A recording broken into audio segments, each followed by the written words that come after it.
Special Operations,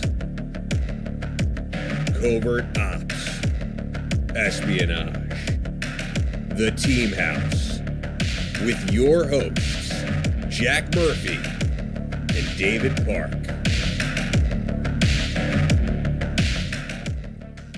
Hey everyone, welcome to episode 214 of The Team House. I'm Jack Murphy here with David Park. Our guest tonight in studio is Mike Taylor. Mike served in Special Forces, number of different assignments in Europe, in Central America, in Lebanon. Left the Army, went and became an entrepreneur, did some undercover work with federal law enforcement, even got involved in repatriating children who'd been kidnapped from the United States and brought overseas. Spent time in Iraq as a security contractor, time in Afghanistan as an intelligence contractor. He was also probably most famously involved in the Carlos Ghosn affair, the Nissan CEO who was arrested in Japan and then brought out of Japan to Turkey and then on to his home in Lebanon. And, you know, I was talking to Mike when he got back from that and all the way up until you were extradited to Japan and spent, nearly 2 years in prison altogether. So this is Mike, his first time breaking his silence, really, after all of that went down. So, Mike, we really appreciate you joining us here tonight. Great being with you guys. Yeah, it's a real privilege. So, Mike, you're a superhero, obviously. What's your origin story? What led you to the military? How'd you grow up? And please remember to like and share and subscribe to the channel, guys. Right. Really appreciate it. What led me to the military? Well, my dad was an ASA, Army Security Agency, what later became Army Intelligence Service. And, you know, we lived on different bases where those guys were, and the school for ASA and the Morse code and blah, blah, blah, all that, code breakers. And I hated the Army. I hated the military because most of those guys were dorks. You got to remember, I'd go to the gym. Where's a kid going to hang out in a military base? You go to the gym. And anytime we needed money for lunch, we'd go down and buy a sub and a soda. We'd play two of these dorky guys from ASA in basketball, 2-on-2. We'd play them each for $2. $2 buys us a sub and a soda. So we know we're going to win. We didn't have a penny in our pocket, so we're going to have to fight if we lost. But we're fighting dorky GI. So, yeah, we're going to win, so we win our money. I hated them. And then up on Fort Devens, they bumped in these other guys that looked fairly normal. Some had long hair and good guys, and they were helping us with lifting and telling jokes and stuff, and found out they were Special Forces guys. So, long story short is I was due to go to college and play football. And at the last minute, I said, no, I'm going to try out for SF because through the SF guys I knew in the gym, they found out that they were running like an X-ray program, which means you could try out right from high school. They were doing it back then, back in '79. And I happened to be lucky enough to fit into that period of time where I went right from high school went to basic AIT, jump school, and right to pre-phase. And I don't know how it is now, but pre-phase back then, they're trying to wash everybody out. They didn't give a damn. And ended up making it through. And one of my classmates was Gary Gordon. God rest his soul, Medal of Honor winner from Somalia.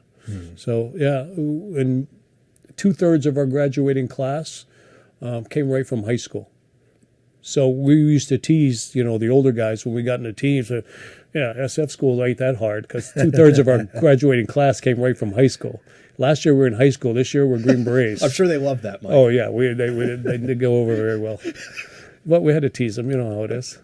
So that's how I ended up in the military. Yeah. And then what was it like when you first got, well, first off, what MOS did you go through? What originally 18 Charlie. 18 Charlie? Yeah. Well, back then it was 12B. They converted to 18 Charlie. Yeah. So, okay. And then what was it like when you first got to your team? Oh, see, I went to the pig team. We had Colonel Potter, their group commander. They call it the Potter Imperial Guard team because they got all the good missions. And this team was stacked. It was all E6s and E7s and E8 as a team sergeant. I was a Halo team, the green light team. And so I was the junior demo man at first. And it was great because everybody there was the next closest guy to me was an E6, and that was Jeff Hanley, who ended up becoming one of the Golden Knights and then the chopper pilot. But just and he came from the Ranger Battalion, so just a wealth of knowledge and experience, and it was great because those were, as you know, those were my teachers then. That's pretty rare for a brand new guy to end up on a green light team, right? Because you had to be both scuba and Halo, right? No, only Halo. Oh, really? Halo? Yeah, only Halo.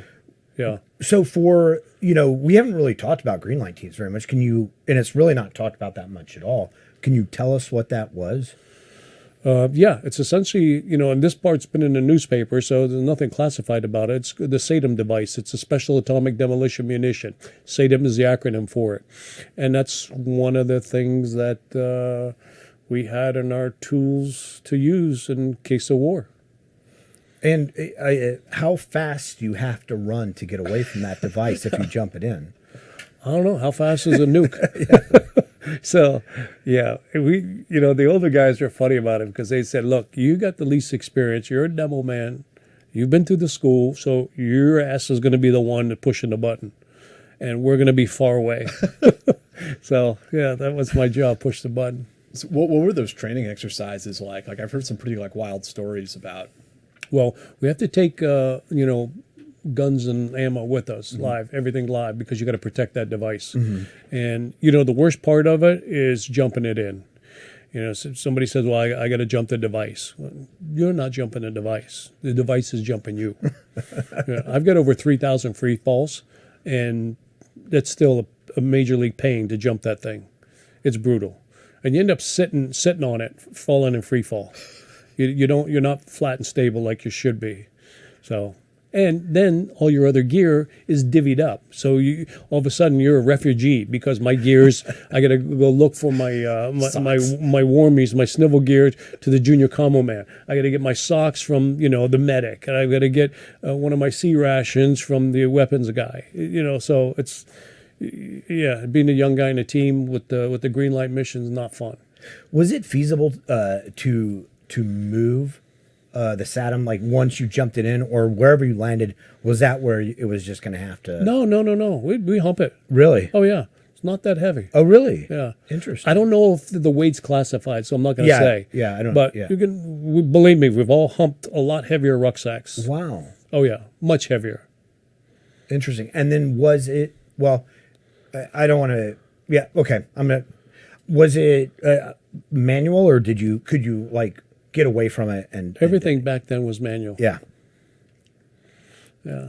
Yeah, so you have to actually punch the code into the device and hit enter and haul ass. Yeah. And their clocks we were trained on are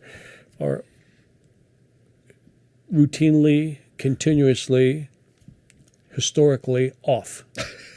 So, the old Army watches they would give to you once in a while, they kept better time than this device was. That's how bad it was. Wow. It's a little iffy. What are you going to do? Yeah. Yeah. Obviously that was a very secret program at the time. Did you realize when you got picked for that team, sort of, that you were being put into kind of this special access? Did you? No. I had no idea whatsoever. I had no idea. I knew it was the Halo team. I was jacked about that. Even though Halo school was closed at the time. Too many guys were dying in Halo school, so they shut it down. And then, after I got there, I get briefed and whatnot. And so that was yeah, it's an eye-opener. It's yeah, like, wow, this is great. Does it get any better than this? So, but, and then I had to wait to get to Halo school. Although, these guys are all got thousands of jumps, so I was jumping with the parachute club, and we'd go out and do our Halo drops at helicopters or C-130s or whatever without oxygen. So they had me doing that before I even went to Halo school. And then Halo school was shut down for, I don't know, maybe a year or so. And then they opened it up where we were using the wind tunnel at Wright-Patterson Air Force Base before we had our own. And they run us through that, which I thought the wind tunnel was the hardest part of free fall. And then after that, we'd fly back to Bragg. And when we're flying back to Bragg, our first jump at 12,500 feet was flying back to Bragg. So, but Halo school is the absolute gentleman's course. You lay down on the table most of the time, where you're going to wind tunnel. It's great. Good times, yeah. Yeah. And after your time on the Greenlight team, you did a couple deployments down to Central America, right? No, that was early on, and no, actually, I didn't. I didn't get to go to the places I wanted to go because Seventh Group ended up taking it over, and at that time, Seventh Group was fighting for all those, and our group commander at the time, Potter, was fighting, and we ended up, although we had Russia and Norway and Scandinavia, we ended up in Beirut, so. We didn't get to go to Central America. I think maybe one time, but all of our time was spent over in the Middle East, and we're a winter warfare group. So it was 10th group. Were the groups really established? Like 10th group was Europe and 5th group was Oh, yeah. the Middle East. Oh, yeah, But you absolutely. guys were still doing that. We don't know how it happened. Yeah. We don't know how it happened. We heard that somebody down in the Pentagon threw this on the table, and group commanders were fighting over it, and Colonel Potter ended up getting it. I could be wrong, but I believe the division happened. It was like political considerations that had to do with we didn't want the same SF guys going back and forth from Israel to Arab countries and then back again, that there's some security concerns. So I think that's why 10th Group ended up taking over like Israel, Lebanon for a little while. Interesting. I didn't know that. I believe that's why Yeah. that came about like that. But it came out of the blue. We're up above the Arctic Circle for 90 days at a time, December, January, February. You don't see light. It's anywhere from 40 to 70 below. You're constantly skiing. You're constantly moving. We're doing our best to make snow caves, and we're dreaming of warm weather. Right. And then all of a sudden, you get a flash message. You got a 10-digit grid. Go here for an evacuation. Oh, what could this be? Oh, we're going to war? Okay, great. We're going to war. Instead of playing with the Russians and the GRU and the KGB on the border, we're going to war. And then we find out, you guys are in big trouble. You're going to Beirut. What are you kidding me? This is the best weather on earth. Yeah. Send us, please. So it was pretty nice to go from the Arctic freezing at 40 to 70 below to you guys are going to Beirut. So what was that like you? I think you told me once you were on the first MTT to Yeah, they Beirut. put a composite team together pretty much because we had a few spots on our team. Back then teams weren't at full strength, so we were missing a couple team members. I think we're missing a medic. We're always missing medics. You never have enough medics. But so we're missing a couple of people. So they threw some people with us, and we ended up having a composite team and went over in the first MTT. And it was really eye-opening. We spent about 3 months in isolation preparing for it, which, of course, by then we knew everything about the country, the people, so on and so forth. 3 months is a long time to study such a small country. But it was a very dynamic country because everybody and their brother was in there making problems and fighting and backstabbing and the art of the quadruple deal and so on and so forth. Everything that you could think of was going on. It was there. And it was the terrorist capital of the world. And what year was this that you guys went in there? 83. Wow. Yeah. What happened was in September 14th, 1982 is when their president-elect Bashir Gemayel was assassinated. And after that, they had the massacres of Sabra and Shatila in the Palestinian camps. And then, which is quite common over there, Bashir Gemayel was assassinated, and his brother ended up taking over for him to be the president. He wasn't elected, but he was the brother. That's how it goes there. Right. That's how it is. Right. So, and it was after that Marines were in right away pretty early after the Sabra and Shatila stuff because they were there as peacekeepers, which I never believe in sending our Marines in as peacekeepers. Marines are there to destroy things. That's it. Bring the heat and let's make some order and discipline here. That's what the Marines are for. So I felt bad, horrible that, they're sitting at the Beirut airport and they're getting sniped at constantly and, random mortar attacks and rocket attacks. And they're not allowed to fight back because the State Department's got their nose in it. And, anytime the State Department is giving orders to the military, there's going to be problems. And hence October 23rd, 1983, when the BLT got blown up. So walk us through, landing in Beirut for the first time and what your mission was, what you guys First of were all, there we for. went in a civilian aircraft, civilian clothes. It was all undercover until we got there. And we got there, intentionally like 3 a.m. The airport's closed, it's shut down, but, they opened it up for us. So we ended up flying in with the TWA flight out of JFK. and we stopped in Germany. I think we stopped in Frankfurt just to refuel.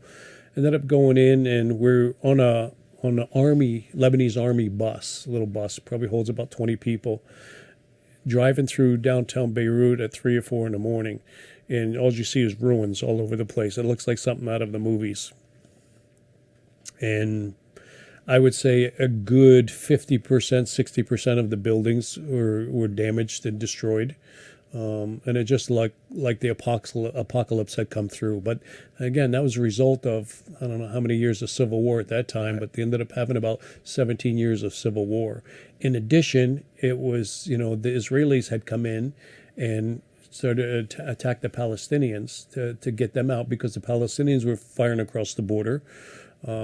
And the Lebanese army wasn't sufficient to provide security to stop the Palestinians from being there. So that whole mess just boiled over. And in 1982, the summer of 82, we saw the Israelis invade and end up forcing the Palestinians out. So that's what we went into as, a young 20-year-old kid. It was interesting. And was your job the training mission was for the Lebanese army? Yeah, the primary mission was, the cover of it was to train the Lebanese army, which we did. We trained the Lebanese army. And they were getting all kinds of shipments of brand new gear, brand new 113s coming in, brand new tanks, and, brand new M60s, brand new M6. We've never seen such new equipment before. And it was being shipped in there. It was great. They still had the transportation grease on the APCs that were going in. Wow. So it was pretty interesting. And, we had, 2 full teams of SF then. It was great because, most of the guys were older and had a lot of experience. So, yeah, it was a great time. And so you said that was the cover mission. What was the real mission? Oh, we were doing all kinds of stuff. You name it. We were getting all kinds of stuff. But, we had, a lot of problems back then because the Palestinians were actually providing us with good security, good intel. Mm-hmm. So they were giving us a lot of intel. That's why you didn't have many problems with anybody messing with Americans. But as soon as the Palestinians were outed, we started having some real problems. April 18th, 1983, our embassy blew up. Uh-huh. We lost, I think, 17 Americans, 63 people in total, most Lebanese that worked with us and people outside. I was on my way to a meeting there at 1 o'clock, and I had stopped to get some orange juice from the kids pushing the carts of orange juice. Otherwise, I would have been in there at 1 o'clock, so I just missed that one. So you heard the bang when it happened? I was across the street. Jesus. Yeah, but we lost a lot of good Americans. We lost Bobby Ames and a staff of other guys there. He was the region chief for the CIA. Wonderful human being, and just, that hurt us badly. And again, we never had those problems before when the Palestinians were there providing us with information. And then after that, it was just a few months later. That was April 18th, 1983, October 23rd, 1983, when the Marine barracks got blown up. And the French barracks got hit and blown up also simultaneously. So, yeah, that wasn't a good time. And, it's interesting. There's a show out now by Peter Bergen called Ghost of Beirut. It's on Showtime. Brilliant show. I've only seen some of the trailers, and Peter Bergen's a really, really intelligent guy and really wired in. So if he's the producer for it, it's got to be good. So I'm looking forward to watching that. And it's about that era and about Imad Mughneh, who's known as the number one terrorist in the world. Used to be, but we got to him. He's dead. So yeah, it's about that time frame also. What was it about the Palestinians that they were providing intelligence? Were they sort of in competition with some of the other Islamic groups in the area, or? Yeah, they were and they weren't. They were in a sense that they were looked down upon because, one, they're not Lebanese. Uh-huh. And they could never be Lebanese. The law is such that even if a Palestinian marries a Lebanese woman, a Palestinian man marries a Lebanese woman, you can't have the passport. Mm-hmm. So no foreign man, any country, anywhere that marries a Lebanese citizen can have the citizenship. It doesn't work that way. Mm-hmm. So that's one of the things that the Palestinians were always, under their craw about. But number two, the Palestinians, there were tons of them. Mm-hmm. They had numbers, and they were better organized, they were better trained, and they had better intel than the local Amal militia or any other militias there. Mm-hmm. And, in time, the Palestinians started having their own divisive problems with different people wanting to split off, like George Habash wanted to split off and create his own group. He thought he was smarter and better than Arafat. So then they had started having their problems, but a lot of those really didn't come until after 1982 when the Israelis invaded. So, and again, that goes back to the history that, everybody thinks that they went from Israel/Palestine and it got kicked out, went right to Lebanon. They didn't. And it's amazing how many people that live in that region of the world don't know that they actually went from Israel/Palestine over to Jordan. And it was King Hussein that kicked them out and they went to Beirut. Yeah. So, but yeah, they dominated Beirut. It was the Palestinians. Looking back on that experience, I mean, I know you sort of developed like over time sort of affinity for Lebanon and learn the language and a lot of things. But I mean, what did you make looking back on it of the American military presence there, be it special forces or Marines or whoever? I mean, do you think it was wrong for us to be there? Do you think we had a potential to help? No, I don't think it was wrong for us to be there for the most part. Like training the Army, it was very good. And I think to a degree that's still happening. I think that's very wise for us to do. We got to keep a hand in that. And we got to do that for obvious reasons. And obvious reasons are, one, you got Hezbollah there. So we don't want Hezbollah taking over the army. We don't agree with them. And number two, you have the Syrians that are always looking to have influence. And they've actually, occupied Lebanon for many years. It wasn't until President Bush, the son, was in and he got them to leave. But Hafez Assad was the smart, Syrian leader for I don't know how many decades, but he was the real brains behind it, and he's the one that ended up having his claws into Lebanon. They were draining in the resources from Lebanon, especially from the port, because the port of Beirut is a deep water port, and they can do a lot of commerce. So the Syrians came in, and as a favor to help keep peace between the Lebanese in the civil wars from battling each other, which was effective at first. And then they stopped fighting. And the Lebanese citizens realized that, okay, we may have a different religion, but it's okay, we can get along. Of course you can get along. Because they have a weird dynamic. You go over to Africa and the Lebanese, regardless of the religion, they're having cookouts, they're going to each other's weddings. It's no problem. It's only in the country when they're battling. So yeah, it was always something going on. It was a very fluid situation. I think that we should stay there training the Army. I don't think we should have had our Marines there as peacekeepers. That's the part I didn't agree with. And again, Marines aren't peacekeepers. If you, let's say positively need it destroyed overnight, send the Marines.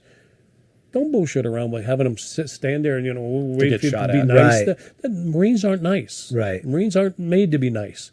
They're a killing machine. Let them kill. But no, they shouldn't be peacekeepers, and we ended up losing a whole bunch of them because they were put in a position where the State Department was controlling them. Dave, you want to give a quick shout out for our sponsor for this podcast? Yeah, so anybody who's been in the military knows that the only thing the military ever got right was the whoopee. And our friend Dustin Ward, episode 201, if you haven't seen him, he's done even one better with the whoopee and created what the Lite Sleeper. It's a lightweight whoopee, like high-speed whoopee with a spot for your sleeping mat to actually hold it in place. So anybody who's ever tried to use a sleeping mat on the ground knows you roll off it in the middle of the night or whatever else.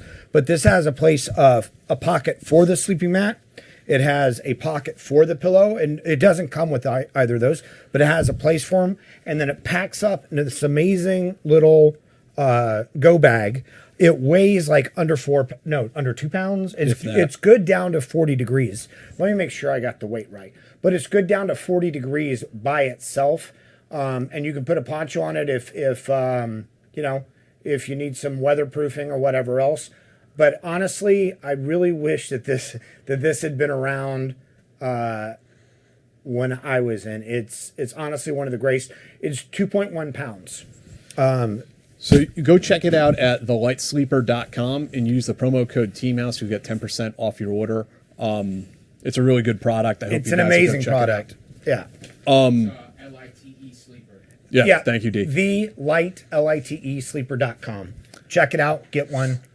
So after Lebanon, you got out of the Army in 1987. I mean, before we move on, are there any other interesting Army episodes that you'd like to highlight? No, not really. There's always somebody, you know. Like I told you, I saw the other day, you guys had Nick Brockhausen on. Yeah. That's the guy that's got the interesting stories.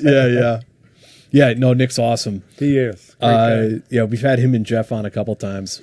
Jeff's another one. We'll have to do it We'll have to do it again. So, what led up to you deciding to leave the military in '87? Yeah. I was thinking about going to work for another government agency at the time. And because of my language, that was, a big plus. So that was interesting. So that was a path I was going down. And then I ended up back in Lebanon. And, because I could speak a language, I was working in the civilian side. So I ended up doing some more training and things like that and getting into contracting. And then, one thing led to the next. I had a security company. I was in the Special Forces Reserves at the time, and then came back, was raising a family, and I opened a security company. And then originally our first customer was Ollie North, because he had a threat against them from some people in the Middle East, legitimate threat. And he was writing his book at the time, and he had gone through the Iran-Contra issues. And so then he started the book tour, and he went to Europe with it as well.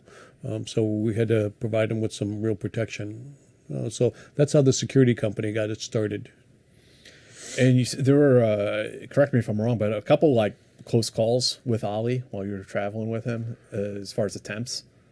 Oh, but there's always somebody trying to get to him. I don't think they were really, these were trying to kill him, but he had legitimate threats on him. And, it was sickening to see some of the politicians grilling him, saying, why did you have a security fence? And why did you have a security alarm at your house? Oh, I remember that. Yeah. Come on. He's out there doing America's work, and he had legitimate threats against him by legitimate terrorists. He Also is another element of crazies out there that don't know how to kill anybody, wouldn't kill anybody, and they would probably puke on themselves if they saw a dead person, but they would still try to do embarrassing things to him. Right.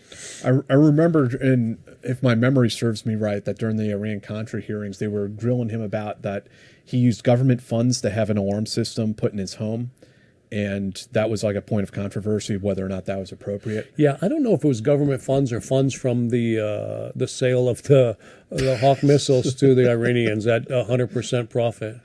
So I don't know, but who cares where it came from?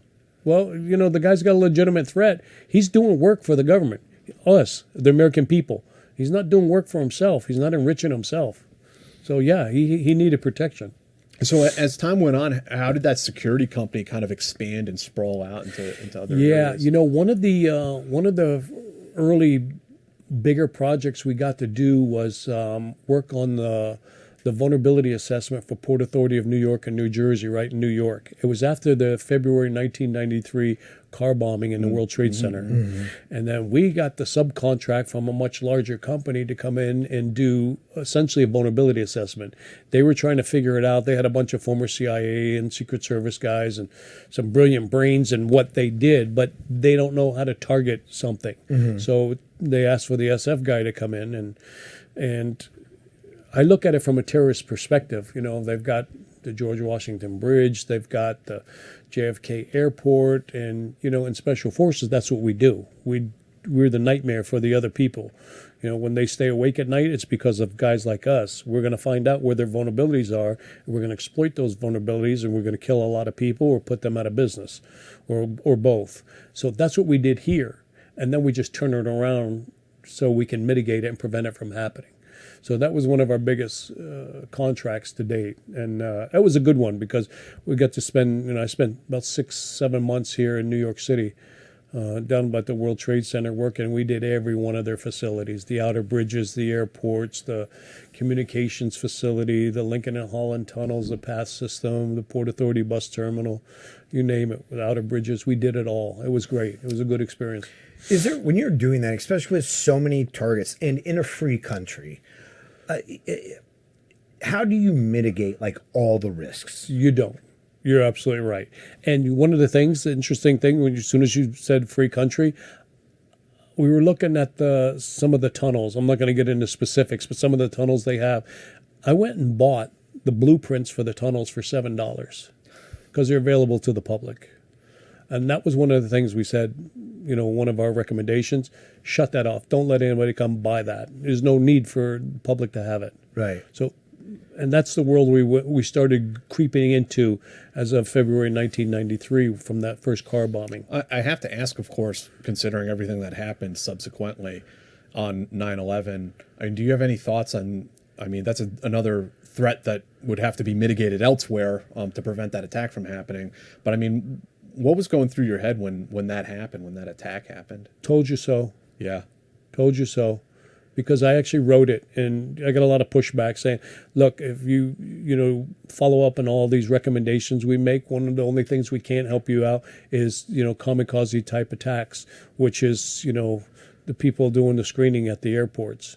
And the screeners at the airport back then, everybody that flew knew that most of them could barely speak English, and they didn't want to do their job. They didn't care. They're getting paid minimum wage and just, whatever, go by.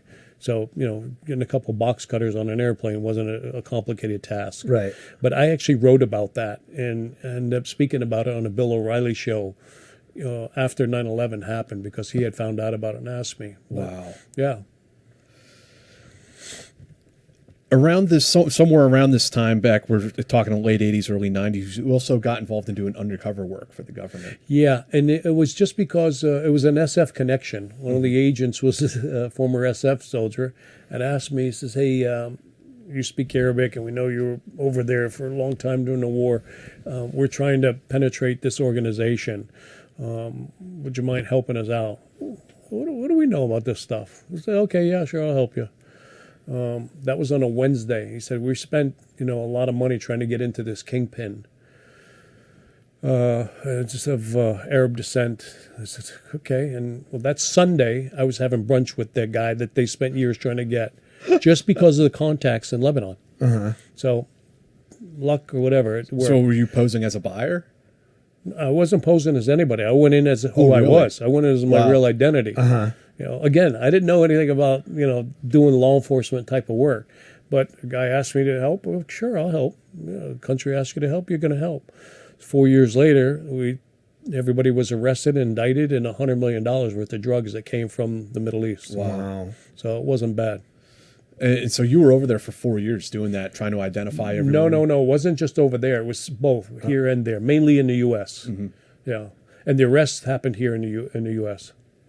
So they had to get them over here to make the arrests. Some of them actually lived here. Okay, gotcha. The leaders of it actually lived on the East Coast in the U.S. And that was like one of a string of sort of undercover federal investigations you helped with, right? Yeah, and then there was another one called the supernote. Yeah, I'd love to hear about that. Yeah, that was interesting. It was a supernote, and it was a counterfeit $100 bill that was so good, it passed through the Federal Reserve undetected. Holy shit. The Federal Reserve banks. So, of course, we needed to find out who's doing this. And the purpose behind it was to undermine the confidence in the U.S. currency. Mm-hmm. You can't beat us militarily, so you're going to try to undermine the world's confidence in our currency. When you got brought into it, did they know where those notes were coming from? No. Oh, shit. Yeah. No, they had a ballpark idea, but we ended up finding out. And through the diplomatic channels, they shut it down. But no, it was a real deal. And ultimately, the people who were doing it were from the Shaw era. Mm-hmm. But the Shaw era, people from the Mint then, were no longer in charge. They were forced to do this. So they had no choice. Otherwise, their families would be killed and they'd be killed. Could you tell us a little bit about how that investigation went down from your point of view? You want to just spend a lot of time doing the basic, investigative work and talking to people and working sources. And just like if you're looking for somebody that's been kidnapped, it's the same thing. You're not getting calls from these guys, though. That's the difference. When somebody gets kidnapped, you're usually going to get a call saying, hey, I got so-and-so, and what are you going to give me for him? That wasn't the case here. We had to go find it through the sources. So once we found our way through the sources, we were able to determine where the supplies were coming from, who was actually making it, and how it was being distributed. So once we had that information, we brought it all back, and they were able to shut it down diplomatically. So how were they doing that? Wow. You need a Secret Service agent to explain the details. But what they did, they had the paper, and this is when they first started putting those strips in the $100 bills. They actually had those strips. We were able to get some of those strips that they had. How they actually manufactured that stuff and got it, I still couldn't tell you today. I don't know because our sources can only go so far. But we were able to get it. So only one sheet had the print and the other sheet didn't. And our source would say, okay, here's a real $100 counterfeit bill and here's a fake. Give that to your people and tell me which one is real. He's telling me which one is real. He's testing us. So I remember going to a Secret Service agent in a meeting and saying, okay, here, look at this. He says this one's real, this one's fake.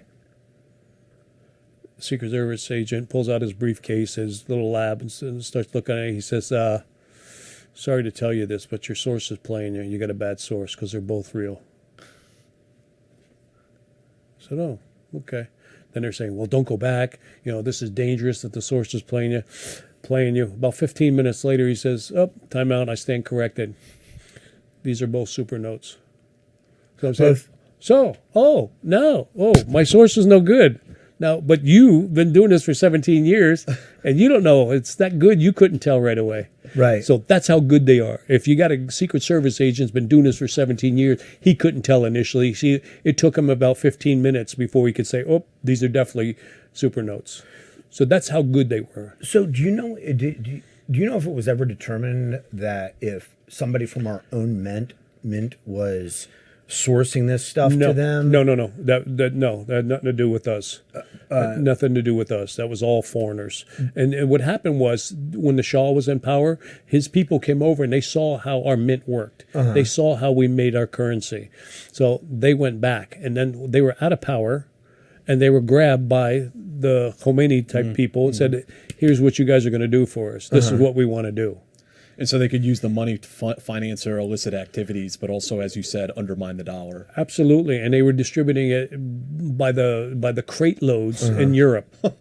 Yeah, My God, That's incredible. Yeah, it was unbelievable. But it was at the time, and I'll never forget it. It was Vice President Cheney who shut it down diplomatically. So he's the one that had the meetings with whoever in the Middle East. They put pressure on the Iranians somehow. He told them, I think it was actually through the Syrians that this is going to stop, or else we're going to have some serious problems. And remember, at the time, the Syrians also controlled the Bekaa Valley. Yeah. And the Bekaa Valley had hash crops and opium from the furthest north to the furthest south, down to Zahli and the Bekaa Valley. All hash crops, as far as your eye could see, guarded by Syrian, Russian tanks.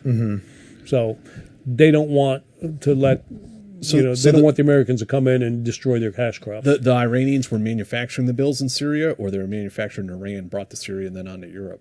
I think that they were doing it. They used Syria as a transit point, and they were actually making them in Lebanon. Oh, wow. Yeah. That's amazing. Yeah, that is a complicated case. Yeah. Yeah. But again, like if somebody from the mint was like one of the company, because aren't some of those things like the strips or whatever, they're kind of proprietary, right? It's all proprietary. Even the paper is proprietary. So- because you look at the paper, Dave, Yeah. and it's got a little blue And the little curve colors. in it, Right. a little red, like little hairs in it. Yeah, that's all proprietary. So somewhere along the way there was a supply chain weakness, whether it was an individual or it was, but I don't know if it's a supply chain weakness or they were bleaching $100 bills and using the paper. That makes So, sense. now you're getting into stuff that I don't know about. Yeah. It's very technical. Yeah. You got to talk to a Secret Service agent Yeah. about that. But those are other options. Fascinating. Yeah. One of the other things you got involved in around this time frame too was recovering children who'd been kidnapped, and I remember a few of the parents actually reached out to me at one point. I was wondering if you could tell me like how you got brought into that world. Yeah. I don't remember. I think it was somebody was in deep shit, and I got a phone call saying, "Hey, this kid's been abducted. Blah blah blah blah. We need your help." It wasn't a matter of could you help. It was we need your help. And it's a kid. Who's not going to help a kid? Yeah. But I've also had calls, actually going back to 1993. I was on top of the George Washington Bridge doing the vulnerability assessment on the intermediate supports, the towers. I was up on the tower when I got a call from an FBI agent. I won't say his name. He's retired now, though. It said, we need your help because there's been a child abducted and taken to Beirut, Lebanon. And the mother is presently in Cyprus. And she's getting ready to go into Beirut to try to get her child back, and we're scared because the husband will probably kill her. And the wind's blowing, and I'm thinking, did I hear this right? And said, yeah. So he says, we need your help. Can this lady call you? Sure. Have her call me. All right, she's in Cyprus. She's going to call you in 5 minutes. Okay, lady calls me, and it's a mom. I said, well, is it possible you can wait until I get there? Absolutely not. This is Mama Bear. She's going for a child. Yeah. Don't get in the way of Mama Bear going for a child. She said, absolutely not. I'm going to get my son.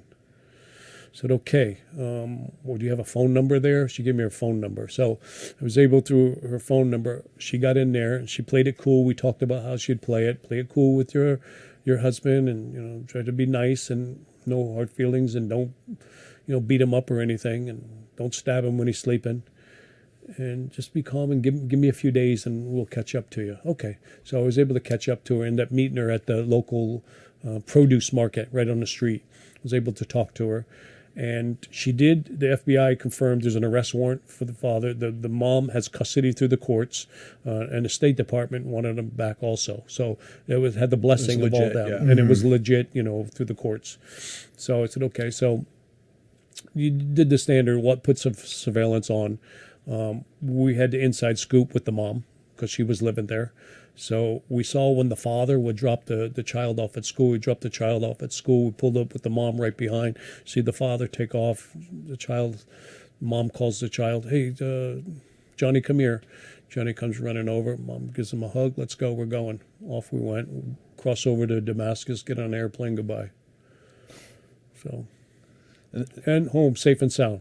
And you ended up doing a handful of those, right? Yeah, we did several of them, but not just there. We did them in Peru. We did one in Northern Ireland. It was back in the days when the IRA was still, bombing stuff and big war going on there.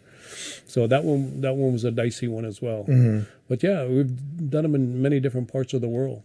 But it's always been with the blessing of the State Department and law enforcement and the courts giving the parent custody here. Mm-hmm. How often do the local governments help you, and how often do you avoid them? We never talk to them. Okay.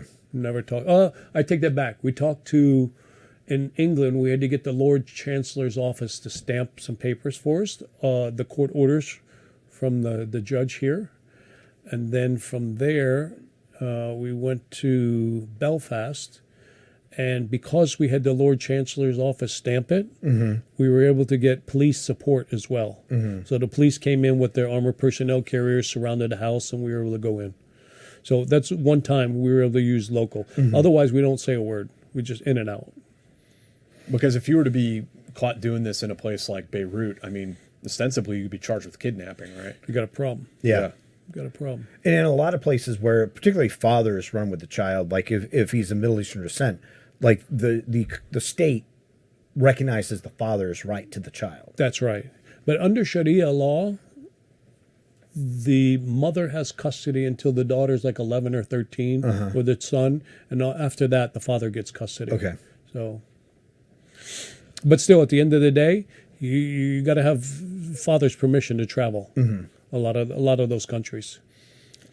And another interesting one that you had mentioned was that there were several different times, it sounded like, where you were tracking some of the former TWA hijackers for potentially for them to be arrested or swooped in on. I was wondering if you could detail some of that. Yeah, that was interesting. We've been approached about that a few times, but I was going over there a lot and really didn't want much to do with that, because that could be dangerous for people I know and mm-hmm. so on and so forth. So mm-hmm. I kind of brushed that off and didn't pay much attention to it. And I don't believe in those bounties anyway. I think they're all bullshit. Bounties from who? Like bounties for justice type things? Yeah, Or, yeah. I've actually spoken to the State Department, and I don't remember the guy's name, but he's a former SF guy. So he gave me the straight scoop. He said, look, that's only there because we've got to put it there. I said, no, what if somebody just says, I'm going to get somebody and I'm going to bring it back? He says, we've never had that happen, and we don't recommend it. Sort of like And I've actually had other law enforcement guys, federal law enforcement, say, don't do it because you'll get prosecuted. For like kidnapping or whatever? No, just for getting a wanted guy. Right. And I've been told, well, that's in case, there's an American law enforcement officer's on vacation or something and he sees one of these guys. I said, come on, you got to think of something better than that. That's pure bullshit. Yeah. Who? Tell me, a guy from NYPD is going to be in Beirut on vacation. He's going to bump into some terrorist. And Right. He's going to handcuff him and bring him home. Yeah, okay. Are those rewards more for like people who might be in that organization or be around and it's like, I'm going to turn this guy in? Like putting a bounty on Bin Laden. or Originally, no. I don't think originally they were set up for that. I think originally they were set up for the old American bounty hunter to go get them. Right. But I think later it developed into that because, agencies started using sources to get information and sources to lure people out and do those kind of things. Yeah. Yeah. That's interesting. Let's get into Iraq then. I mean, 9/11 happens, the war's on, and having all the experience that you have and already having experience as a security contractor, I mean, you were involved in both Iraq and Afghanistan. Yeah. It was interesting because the undercover case was still going when Desert Storm started. And that undercover case went from 1988 to September 1991. I forgot when Desert Storm first happened. I think it was January, February Something like that. Yeah. of 1990. 91, right? Or 91? wait, was it 90 or Yeah, it was 91. 91? Yeah. Positive. Anyway, I got activated. So I remember calling the case agent, one of the case agents in the case, and said, hey, guys, just want to let you know I'm leaving. I got activated. He said, no, stay right there. Now, that case, you had FBI, IRS, Customs, FBI. So there's 4 different case agents. After every undercover meet, I had to come back and debrief with 4 different agents. They all wanted me alone. And there was 4 hours right there. So if I have a 2-hour undercover, I got to give them a Reader's Digest version because I know I got 4 more hours to go. So we're going to cut that short. So what happened was I called one of the case agents, said, hey, I got activated. I'm out of here. Oh, no, don't go anywhere. And probably within 30 or 40 minutes, I must have had 15 or 20, G cars in my driveway. All the different agencies were coming over. I said, no. They brought their little mobile van with the high-tech telephones and commo gear in it and stuff. And they were calling the Attorney General saying, hey, we need you to call the Pentagon because he can't go now because we're close to the end of this. We later realized, only about 4 months away, I think, or 5 months away from the undercover case being wrapped up. So they said, you can't go. You just can't do this right now. We'll lose 4 years of work. And my shit's already packed. I went and packed my duffel bag and my kit bag. I'm ready to go. And they said, no, you can't go. So I was disappointed. So anyways, they said, well, you can go right after we finish the operation, undercover. I didn't get to go. But anyways, I ended up going as a contractor back in 2003.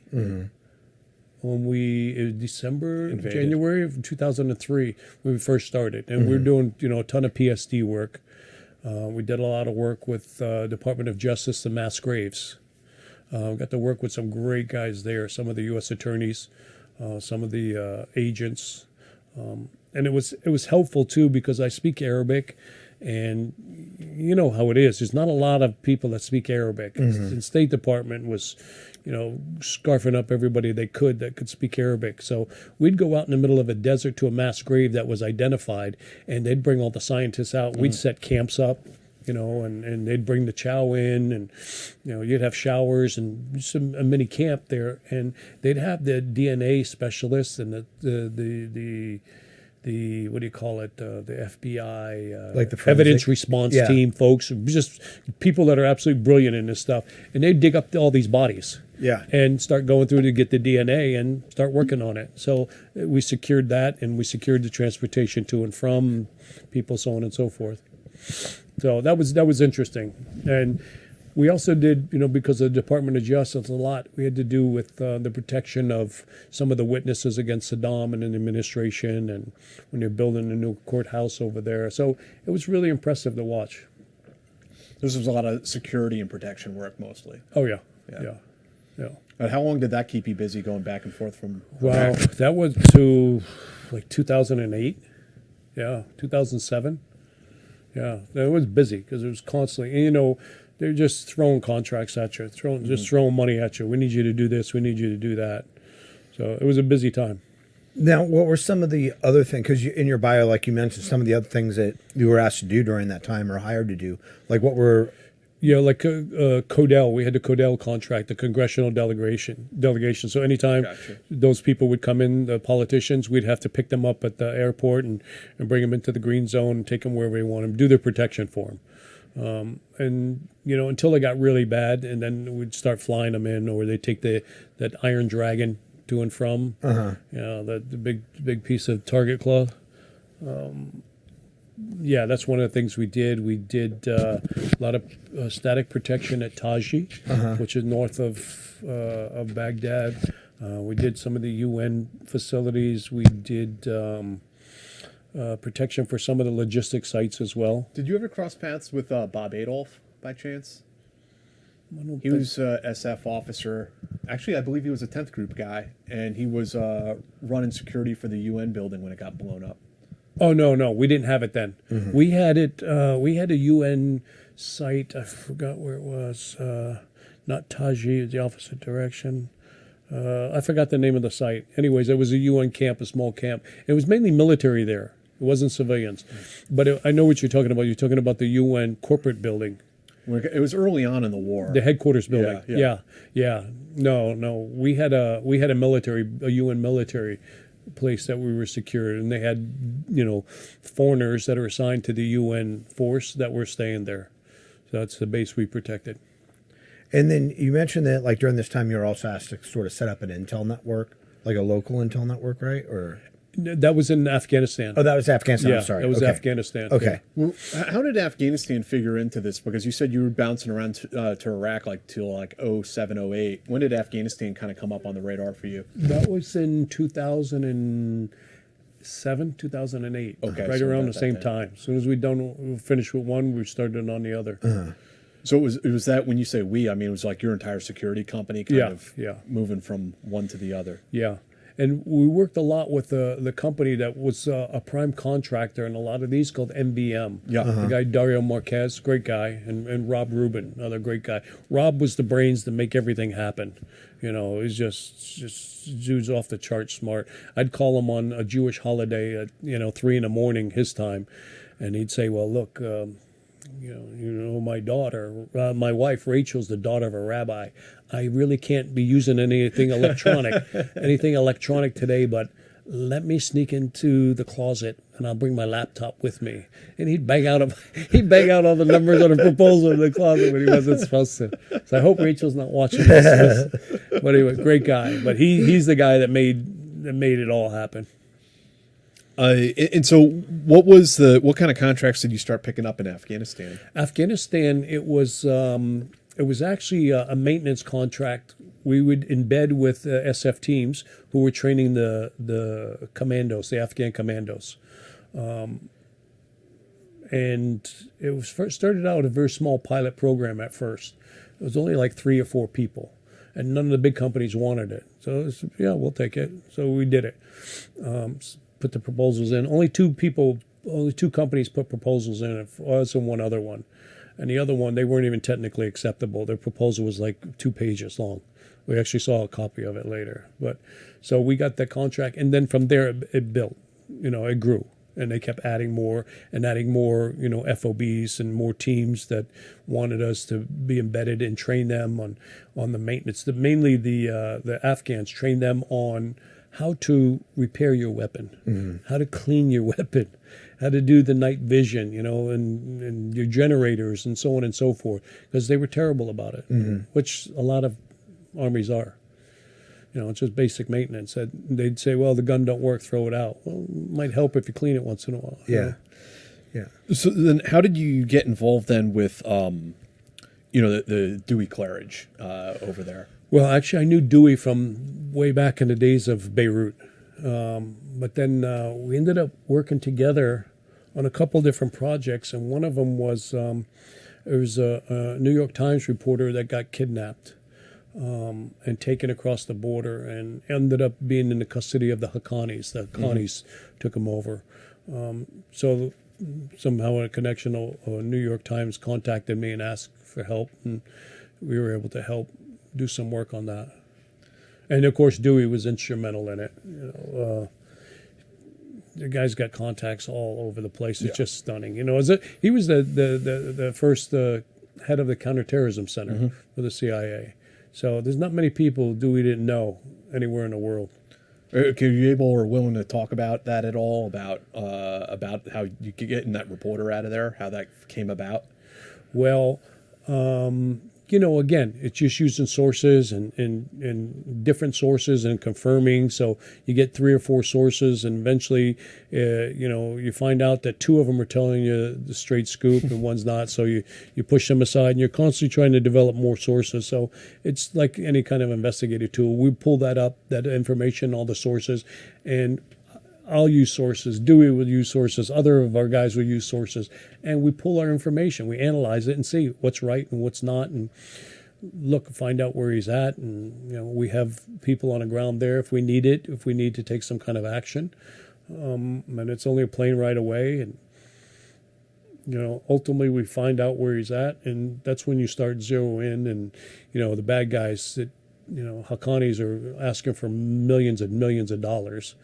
And then you got the FBI involved also on another angle, because it's a U.S. citizen that's been abducted, so they're involved. And and I got to say, the reporter's wife was just what a lady, constantly working for him, constantly pushing people and different agencies, and the emotion of it. And she was just an amazing human being, just pushing. If I was ever kidnapped, I want somebody like her pushing to help me, because she took no prisoners, and smart lady, and she worked hard at it. But yeah, so ultimately it's developing sources and working those sources and getting the intel, processing it, analyzing it, and then seeing what's the best options to get them out. At the end of the day, I think there was a book written by the reporter that said he escaped. So what is it?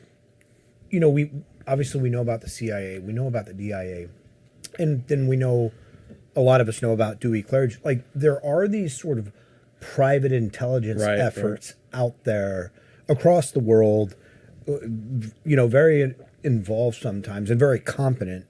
What does that look like from the inside? I'm sure that it's very compartmentalized, that you're just doing your thing, but like, do you worry about funding? Do you worry about cover? Or and I don't mean cover as in like a cover, an alias, but top cover, like the State Department, like taking care of you. Great question. We've been one of those, outfits that provided intelligence. We had a contract, and it comes from some of the big contractors, and it goes to a second, and then we're the third subcontractor. And I heard they do that, so it just gives you more top cover per se, and less people know about you. Bullshit. They all know about you because we're the guys on the ground over there. So they find out about us. They don't know who the other 2 contractors above us are, and they don't care, because they never have any dealings with them. We're the ones passing the intel up. And it's a one-way street. We're not tasked to do things. We're contracted to go collect information, and that's what we did. We collect a bunch of intel, and we send it up the pipeline. And there's the difference between collecting it for force protection and collecting it for intelligence purposes. We're collecting it for force protection. Atmospherics, I think, is the term. Indeed it is. Right. Indeed it is. Right. Yeah, so we're collecting atmospherics. Yeah. So we pass our atmospherics up, and then, we can sometimes see the results in the newspapers. Yeah. Which we have seen. We've seen, drone strikes based on some of our intelligence we provided. But again, we're not tasked with anything, and we don't know where it's going. Right. We get the information, we think it's good, we pass it up. Right. What the government does with it, it's their business. Right. You mentioned, you were pretty close with Dewey, and I mean, he's not with us anymore. But I mean, I was wondering if you had any interest in talking a little bit about like what he was like as a person, as an intelligence professional. Oh boy. He was like, we were kids. We had these Britannica encyclopedias. He was like Library of Congress of those put together. The guy was, first of all, he's a Brown graduate, so he's no dummy. And he ended up running, the first counterterrorism center for the agency. But we had issues going on in some place in the Middle East, and we needed to contact the Israelis to let them know that stay out of this for deconfliction purposes. And Dewey says, "Yeah, no problem. I got that." I said, "What do you mean you got that?" He looks at me and said, "What did I just say?" I said, "You said you got that, but I don't know what that means. What does that mean, Dewey?" He says, "I'll call so-and-so and I'll make sure that there's not a problem." So-and-so was the last head of the Mossad. So that's the kind of guy. So he had that. Yeah. When I say I got that, I got that. Oh, okay. All right, cool. So, of course, I'm going over, searching the name of the guy. So I'll be damned. He's right. That's the former head of the Mossad. Yeah. So, but the guy was absolutely brilliant. Brilliant, practical, and 100% pro-American. Oh, to the bone. We're all pro-Americans, and Dewey was actually in the military for a little while. They made them, when they first signed up to the CIA, they say, "Go join the Army. Go join the Army, and then come back and we'll touch base with you and come back and check in with us in 6 months." So they go in as officers and lieutenants, and they do some of their basic stuff that officers do, and then 6 months later or a year later, they come back and start their training in the CIA. So, but, he did the Fozzie Yunus also, that capture. Fozzie Yunus was, I forgot what the crime was, but it's the one they did in the Mediterranean, where they lured the guy out, the terrorist out, and on a boat with bikini-clad women and partying and drugs I remember this story, and all that. And that was Dewey's mastermind. He was the mastermind behind that. And then the FBI agents, the girls in bikinis were FBI agents, and they had some of the HRT guys there, and they arrest them. Right there on the boat. And then they take him over to one of the Navy ships, our Navy ships, get him to an aircraft carrier, put him in a straitjacket, fly him straight back to Andrews, and then they prosecuted him there. So that was Dewey's brainchild. It's pretty wild stuff. And then, as you mentioned, the security contract relationship you had to provide maintenance to the Afghan military. And that kind of like blew up at a certain point on you. Oh, yeah. Yeah, we had big problems from it, which shocked me because, this is, again, Harvey Silverglade wrote a book, A Felony a Day. Great book. And you think that the justice is going to be fair and legit and all that. Now, I've been on that side. I've seen how prosecutors work and agents work because I spent 4 years undercover with them. So, there was, Department of Defense had the Inspector General's office out looking for people to prosecute, and they ended up prosecuting us because they thought we had done something wrong. They thought we knew what the other company was going to bid for a project. Although they had the evidence, because they subpoena everything, they have the evidence showing in an email traffic that wasn't true. Their whole case is based on when they prosecute somebody or charge somebody. Well, you had inside information. Well, check with everybody on the selection committee. Nobody knew us. Nobody knew anybody else. And this is all in transcripts, and it's all in the motions, and it's all in the judgment. But it's some weird shit that went on because we had a judge originally that our local council in Utah was friends with the judge. The judge recused herself in writing, a written order, because there's a conflict because her good friend is one of our lawyers. Well, that lawyer, unbeknownst to us, we didn't know that why she recused herself because she didn't say why. She just recused herself in an order. Okay. The local council tells us, well, we've got we're busy, and this case looks like it's going to take a lot of time. Can you get other local counsel? Didn't know any better. Said, yeah, sure. We got other local counsel. The judge takes the case back from another judge. Really? Yeah. Isn't there something in the law that says the judge can't have a sense of bias? Yeah. It's kind of weird. Yeah. I've talked to guys that were involved with the prosecution of Saddam Hussein, U.S. attorneys, and some of them have been, career prosecutors for 25, 30 years, said they've never seen that. Unheard of. So, oh, no, it's not unheard of. It happened. And so they were accusing you of essentially bid rigging. I mean, it's kind of what it comes down to. The accusation was violation of Procurement Integrity Act, which I never heard of before in my life. But anyway, that charge was dismissed. So, and then they charge you with money laundering and a host of other crimes. Money laundering is because you submitted an invoice to Department of Defense and you got paid pursuant to the contract. But they're saying since you had inside information, the contract's no good, so we consider that money laundering. It's all a crock of shit. Anyway, the bottom line is the violation of Procurement Integrity Act gets thrown out. Prosecutors got a real problem now because we had a suppression hearing. Catch the agents under oath lying and confirming they violated the search warrant. You got a search warrant for the year 2007. Did you look at anything else? Absolutely not. You're under oath. You're under oath, Mr. Special Agent from the IG's office, the DOD IG's office. You're under oath. Nope, we don't look at anything. Oh, here you go. It's like when they got F. Lee Bailey got Furman. You sure you never used the N-word? You sure? Yeah, I'm sure. Oops. Here's the tape. Well, here's the document. This is you, Mr. Special Agent from the Inspector General's office. You lied. You said that you didn't go outside the warrant. Here it is, outside the warrant. Anyways, the Reader's Digest version of this, they said, okay, look, we're going to give you $2 million back. Plead guilty to any charge you want. And we'll call it a day. It's so weird that this is after they freeze your money also. Right. So you can't fight. How long has your personal, and this isn't, we're not talking about your business money, right? Or no, this is business money. Okay. How long has that money been frozen? Well, Oh, they freeze it before they charge you with a crime. Right. So that was probably frozen about 24 months. 20 or 24 months. Right. Your funds are frozen. And in the meantime, you're not innocent until proven guilty then? No, absolutely not. Well, the way they get around that is your money is not. But nonetheless, I mean, they threw you in the slammer because they considered you a flight risk. So how long are you cooling your heels in prison? 14 months. Yeah, they considered me a flight risk because, listen to this, because I speak Arabic. They didn't say anything about Norwegian. I guess you speak Norwegian, you're not a flight risk. So anyway, because I speak Arabic. And two, they said I bribed Taliban officials.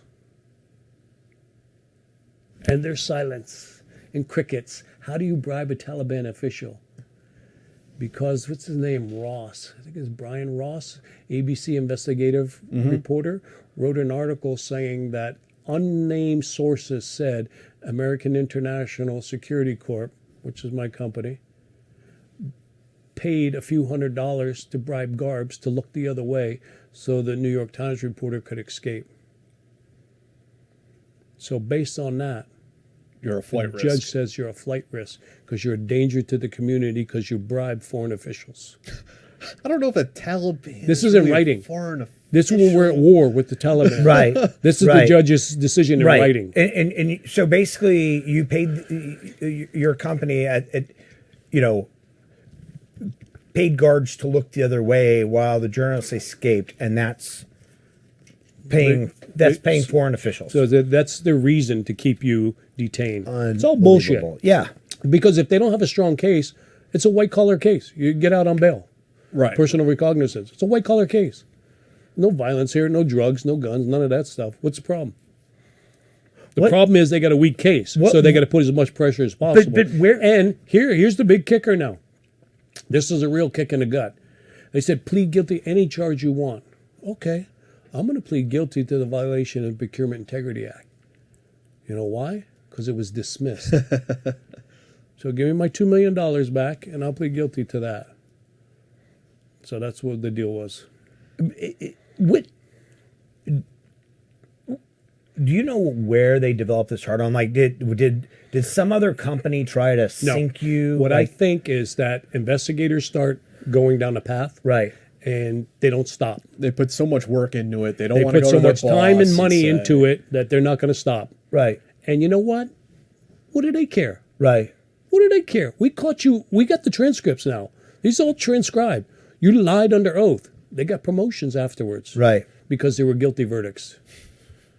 That's justice in America. Mike, did that, I got to ask, I mean, did that feel like a big kick in the balls, not just because of that, but because you had done a lot of work with federal law enforcement, you try to work with these guys over the years, and then the way they kind of came at you like this, I mean, did that kind of embitter you, I guess? Absolutely. Of course it did. Yeah. Absolutely.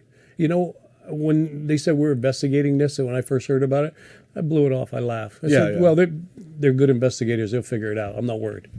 I'm not worried at all. And I said that based on my experience with investigators and prosecutors. Right. Nothing's going to come of this. Yeah. I wasn't worried at all. I said, they'll figure it out. These guys are smart. No. What I don't understand though is because the government went after a number of, especially smaller, like the government didn't go after Halliburton, obviously, right? They don't go after, of course right? not. They go after these smaller companies because I have a friend whose company they went after, but it was a civil case, I think. You know, I mean, maybe it was criminal, but why did they go after you as an individual instead of just like you as the company? As a company. They did. For civil. They went as after the company also. But how do you get... Yeah, I just... You know, when you look, I think... I'm getting angry for you right now. Like I think, in my opinion, grand juries were created way back when for prosecutors who were ethically right and honest and presented true evidence. And now they say, you know, you can indict a ham sandwich. Why is that? Is it because the prosecutors aren't being ethically honest? Not telling them the scoop? It's pretty simple to convince, you know, a group of people who don't necessarily want to be sitting in that jury room to go ahead and give me a yes vote to indict somebody. Or know all the intricacies, very complicated intricacies of security contracting. Yeah, and there's not a lot of prosecutors that know government contracting because these prosecutors didn't know government contracting. Right. And the special agent from the Inspector General's office, he didn't know very well either. And it's pretty sad that when their own expert they go to says, is the question by the Department of Defense Inspector General agent was, were they making too much profit? Well, your own expert in writing says, no, it's a firm fixed price. That means the company's taking the risk. Right. We took the risk. Right. Yeah, not the government. We take the risk. Right. Because if it goes over, we pay for it. Right. So, right. Hello.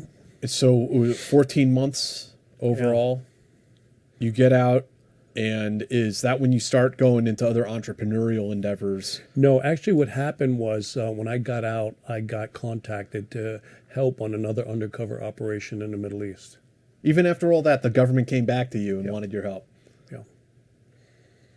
Did you do it? I did. Yeah. I did. What was that And one? it was successful. No, it was just some wingnuts just ripping off Visa for like $700 million. Just, you know, scamming stuff. And I knew this from before when I was doing investigative work and undercover stuff in Egypt. You know, after the fall of Gaddafi, there were a whole bunch of problems that arose out of that. Yeah.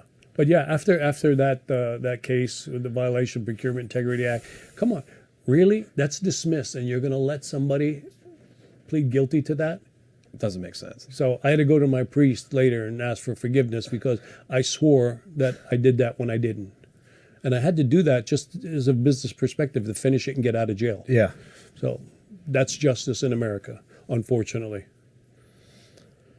And how does a judge recuse herself? Her buddy Right. is my lawyer. Right. He gets off the case, says he's too busy. How convenient is that? Now, we didn't know the relationship. It goes to another judge, and we start to process with the other judge. That lawyer says we're too busy. Big law firm. Get a new lawyer, local counsel, and then she takes the case back, which is a violation of their own local rules. It's bizarre. Isn't there something that stinks there? Yeah. Yeah. Yeah, for sure. And, oh, by the way, her husband was general counsel for that law firm. So after all of this, you go back, start doing some undercover work for the government again. Now we're into the Arab Spring. It sounds like around that time frame. Just after. Just after, Yeah. yeah. Yeah, just after. I banged that out quick. But then I was working mainly on Vitamin 1, a new drink that I've got. Yeah. Right here. Why don't you tell folks about your company? Yeah. that you It's started? delicious. I'm just going to say this right off the bat. And you can get it on Amazon. What happened was in Iraq, they had the big pits out there, the wooden pits, Fire pits. no, not the fire pit. Like the Burn burn pits. pit? No, not a burn pit. Like a big box. Oh, yeah, the big ass pallets. box. Yeah, Oh, the yeah. big pallets. Yeah. Filled with Gatorade. Yeah, yeah. And we were all drinking Gatorade. We bring it back somewhere and put it in the refrigerator and drink Gatorade. Yeah. And we're cramping up. Yeah. It's 120, 140 degrees Fahrenheit during the summer there. Yeah. And we're cramping up, and we couldn't figure out why. And one of the flight surgeons told us, "You guys are eating too much cake." I said, "Doc, look at it. These are abs. Does it look like we were eating cake?" No. We figured out it was the sugar in the Gatorade. Yeah. So that's where I got the idea to make Vitamin 1. So this has got the electrolytes in it. It's got the good vitamins, and it's got no sugar. So we don't have that issue. And it's clear, no artificial coloring. And it actually tastes great, all natural flavors. So It does taste great. And I'll tell you one of the things I love about this is it like you talk about Gatorade or Powerade or these other things, like when you're really hot, they're like thick, they're syrupy, like they're not refreshing. yeah. I used to cut mine, with Yeah, water yeah. because they're not refreshing. This is really light. Like, I don't know if you guys see, but it's like you said, it's clear, it's delicious, it's light, and it has, it's fantastic. It really is. So yeah, I've been focused on that. We were shipping overseas to Qatar, Lebanon, UAE, pre-pandemic. But then after the pandemic happened, the pricing for shipping containers went through the roof. And to ship to the Gulf Coast countries, you got to ship in refrigerated containers. So instead of a normal 40-foot container, it's got to be refrigerated, and that's usually double the price. So now you're talking somewhere between $6,000 and $10,000 to ship a container. So what we're going to start doing in the near future with the company, probably in the next 60 days, is start manufacturing over there. That way we don't have that cost Right. of transportation. Yeah. Very So- smart. And for our viewers, where's the best place to go and purchase these if they're interested? Amazon. Amazon, It's yeah. on Amazon. It's a good rated drink on Amazon, and we're also up in New England. We're in the Market Basket supermarkets, so we're always looking for more distributors. But it's a tough competition here because Coke and Pepsi and Dr. Pepper, Snapple, they dominate everything. Yeah. They dominate everything. So while you're involved in this entrepreneurial effort, you're starting your Vitamin 1 company. Somewhere along this time frame, you get contacted by Carlos Ghosn or his people. How did that come about for you? Ooh, I never heard of him before. No, just okay. It's not what I read in the newspapers. Yeah, well, you can't believe everything you read. Well, it's funny. I was bitter from the judicial system that I went through because I was pissed off about it. How many criminals, if you're really a criminal, offered to take a polygraph? Right. And then they say, well, we can't use that in court. It's not admissible. Bullshit. Use it as an investigative tool. Right. Come on, hook me up. I didn't do anything wrong. Hook Yeah. me up. No, not doing it. Anyways, so I had a bad taste in my mouth about that. And then I get a call from a guy that's saying, hey, we need some help.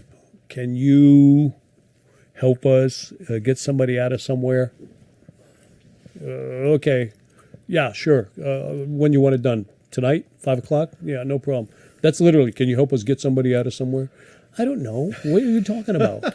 So I found out that there were two couples that I know over, I don't know if it was in Amman, Jordan, or in Beirut, Lebanon, that we're talking. And one of the wives said to the other three, if my husband was ever kidnapped, I'd call Mike Taylor because he would get him back for me. That's how the person said, oh, I know him. I can call him. So that person called me and said, hey, we've got this problem. Anyways, I said, you got to give me more information. Next day, he gave me more information. He told me this guy, Carlos Ghosn, he's over in Japan. He got set up. He's being tortured. He's out right now, but he's being tortured. They held him for 22 days. Then they charge him with another crime so they can hold him for another 22 days. And then after 44 days go, they charge him with another crime just to jerk him. And they keep him in solitary confinement. And, he's got to sleep on the floor. And he only gets 2 showers a week, so on and so forth. Okay. And then I met his wife, was a very nice lady. And of course, she was distraught over it. It's her husband's over there. And one of the things that really got under my skin about this is that the Japanese court told Carlos, you're not even allowed to speak to your wife. That's part of your bail condition. Right. What do you mean you can't speak to his wife? Draconian. You can't talk to her on the phone. You can't see her. You can't speak to her.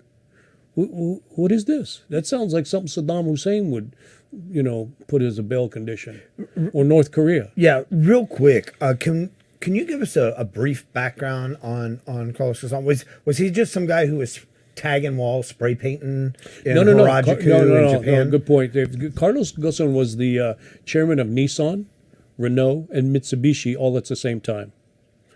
And it's my understanding that part of this was set up because Renault, a French company, was taking over a large portion of Nissan, their shares. And from internally, this had been going on, this investigation that they had set up against Carlos and Greg Kelly, the American attorney for him, which ultimately resulted in a coup d'etat, if you will, where Carlos went into Tokyo and Greg Kelly came in because they said it was an emergency meeting. They'll send a corporate jet for him.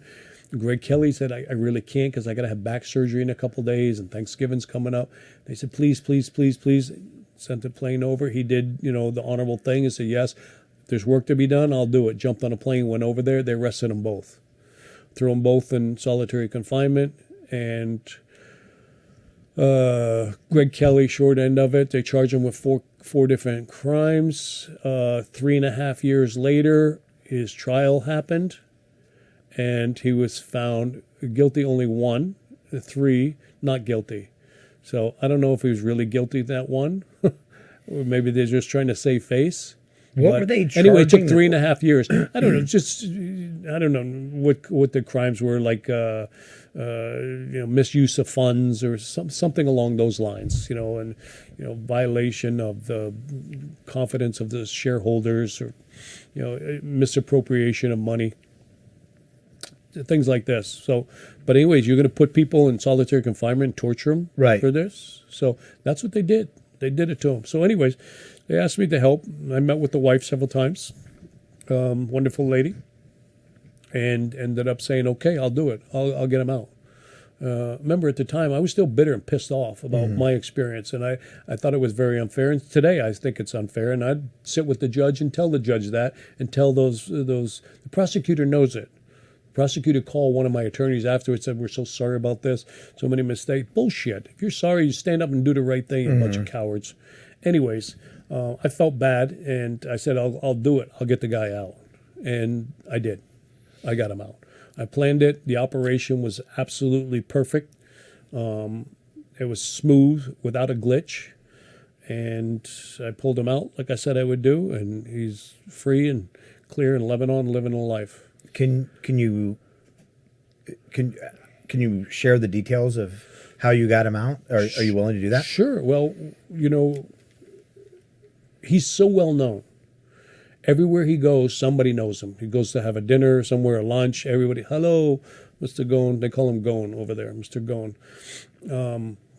He's a guy that I think he was born in Lebanon, raised some in Brazil. And he's got the French citizenship also. So he's a Lebanese citizen, Brazilian citizen, and French citizenship. So I couldn't just walk him on an airplane and get him out because he's so well known. So I came up with a plan where I got to hide him. So I thought about a mask. Mask's not going to work. I said, okay, I got the idea. I'll lease an aircraft. I'll fly over there, take a music box, that they use for stage hands, the stage boxes. I'll build one of those. I got to make sure it's custom built so it fits in the cargo of the airplane. Got to make sure I check which airplane I'm getting so I know the cargo size to fit it in properly. I had it so it was only about 1 centimeter, the box 1 centimeter short enough to fit in, so it fit in perfect. And then I'll go over, and he's in Tokyo. I'll land in Osaka because I did the vulnerability assessment on the airports. There's no security on the way out in Japan, only on the way in. No security. And I made the box big enough anyway where it wouldn't fit through the x-ray machines, their x-ray machines, because the box was too big. And I left it open. No locks on it. You put locks on it, what do people think? There must be some important shit in there. Don't put a lock on it. So I landed in Osaka. I took the boxes to my hotel, checked in, put the boxes there. The Japanese cargo people from the private airport are the ones that moved it for me. And I jumped on a bullet train, went to Tokyo, linked up with Carlos. Let's go.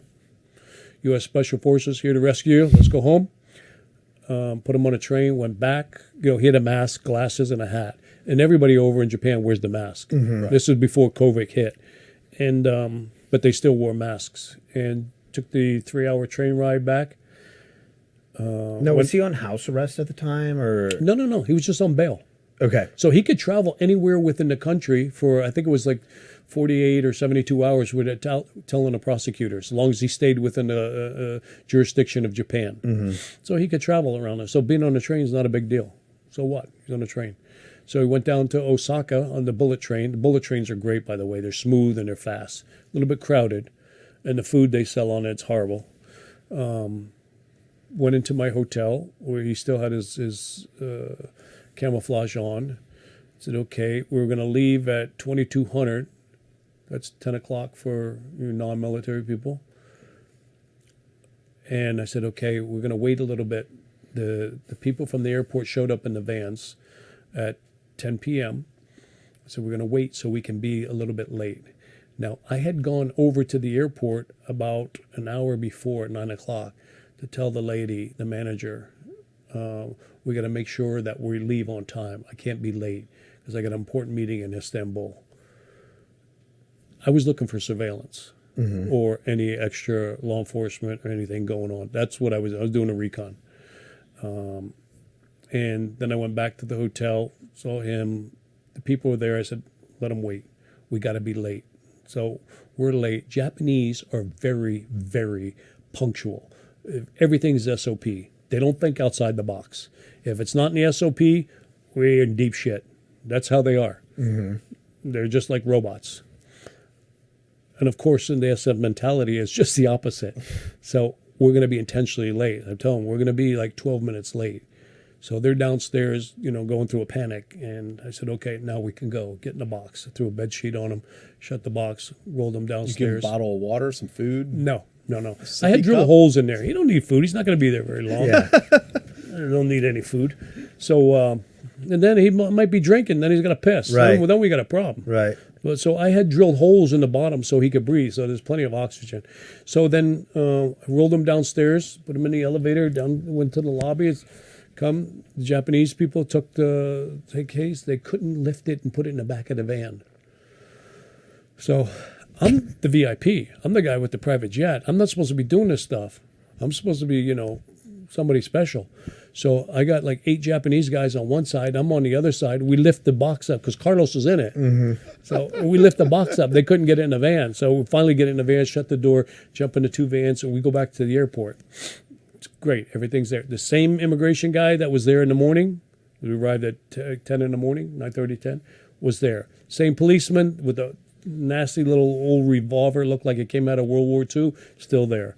And that was it. And, I threw my rucksack on the x-ray machine, say, hey, let's go.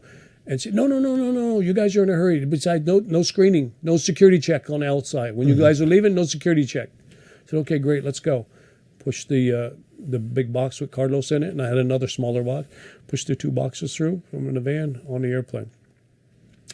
The jet was a Global Express. They put the conveyor belt for the luggage up to it. There's about a 3-foot gap here.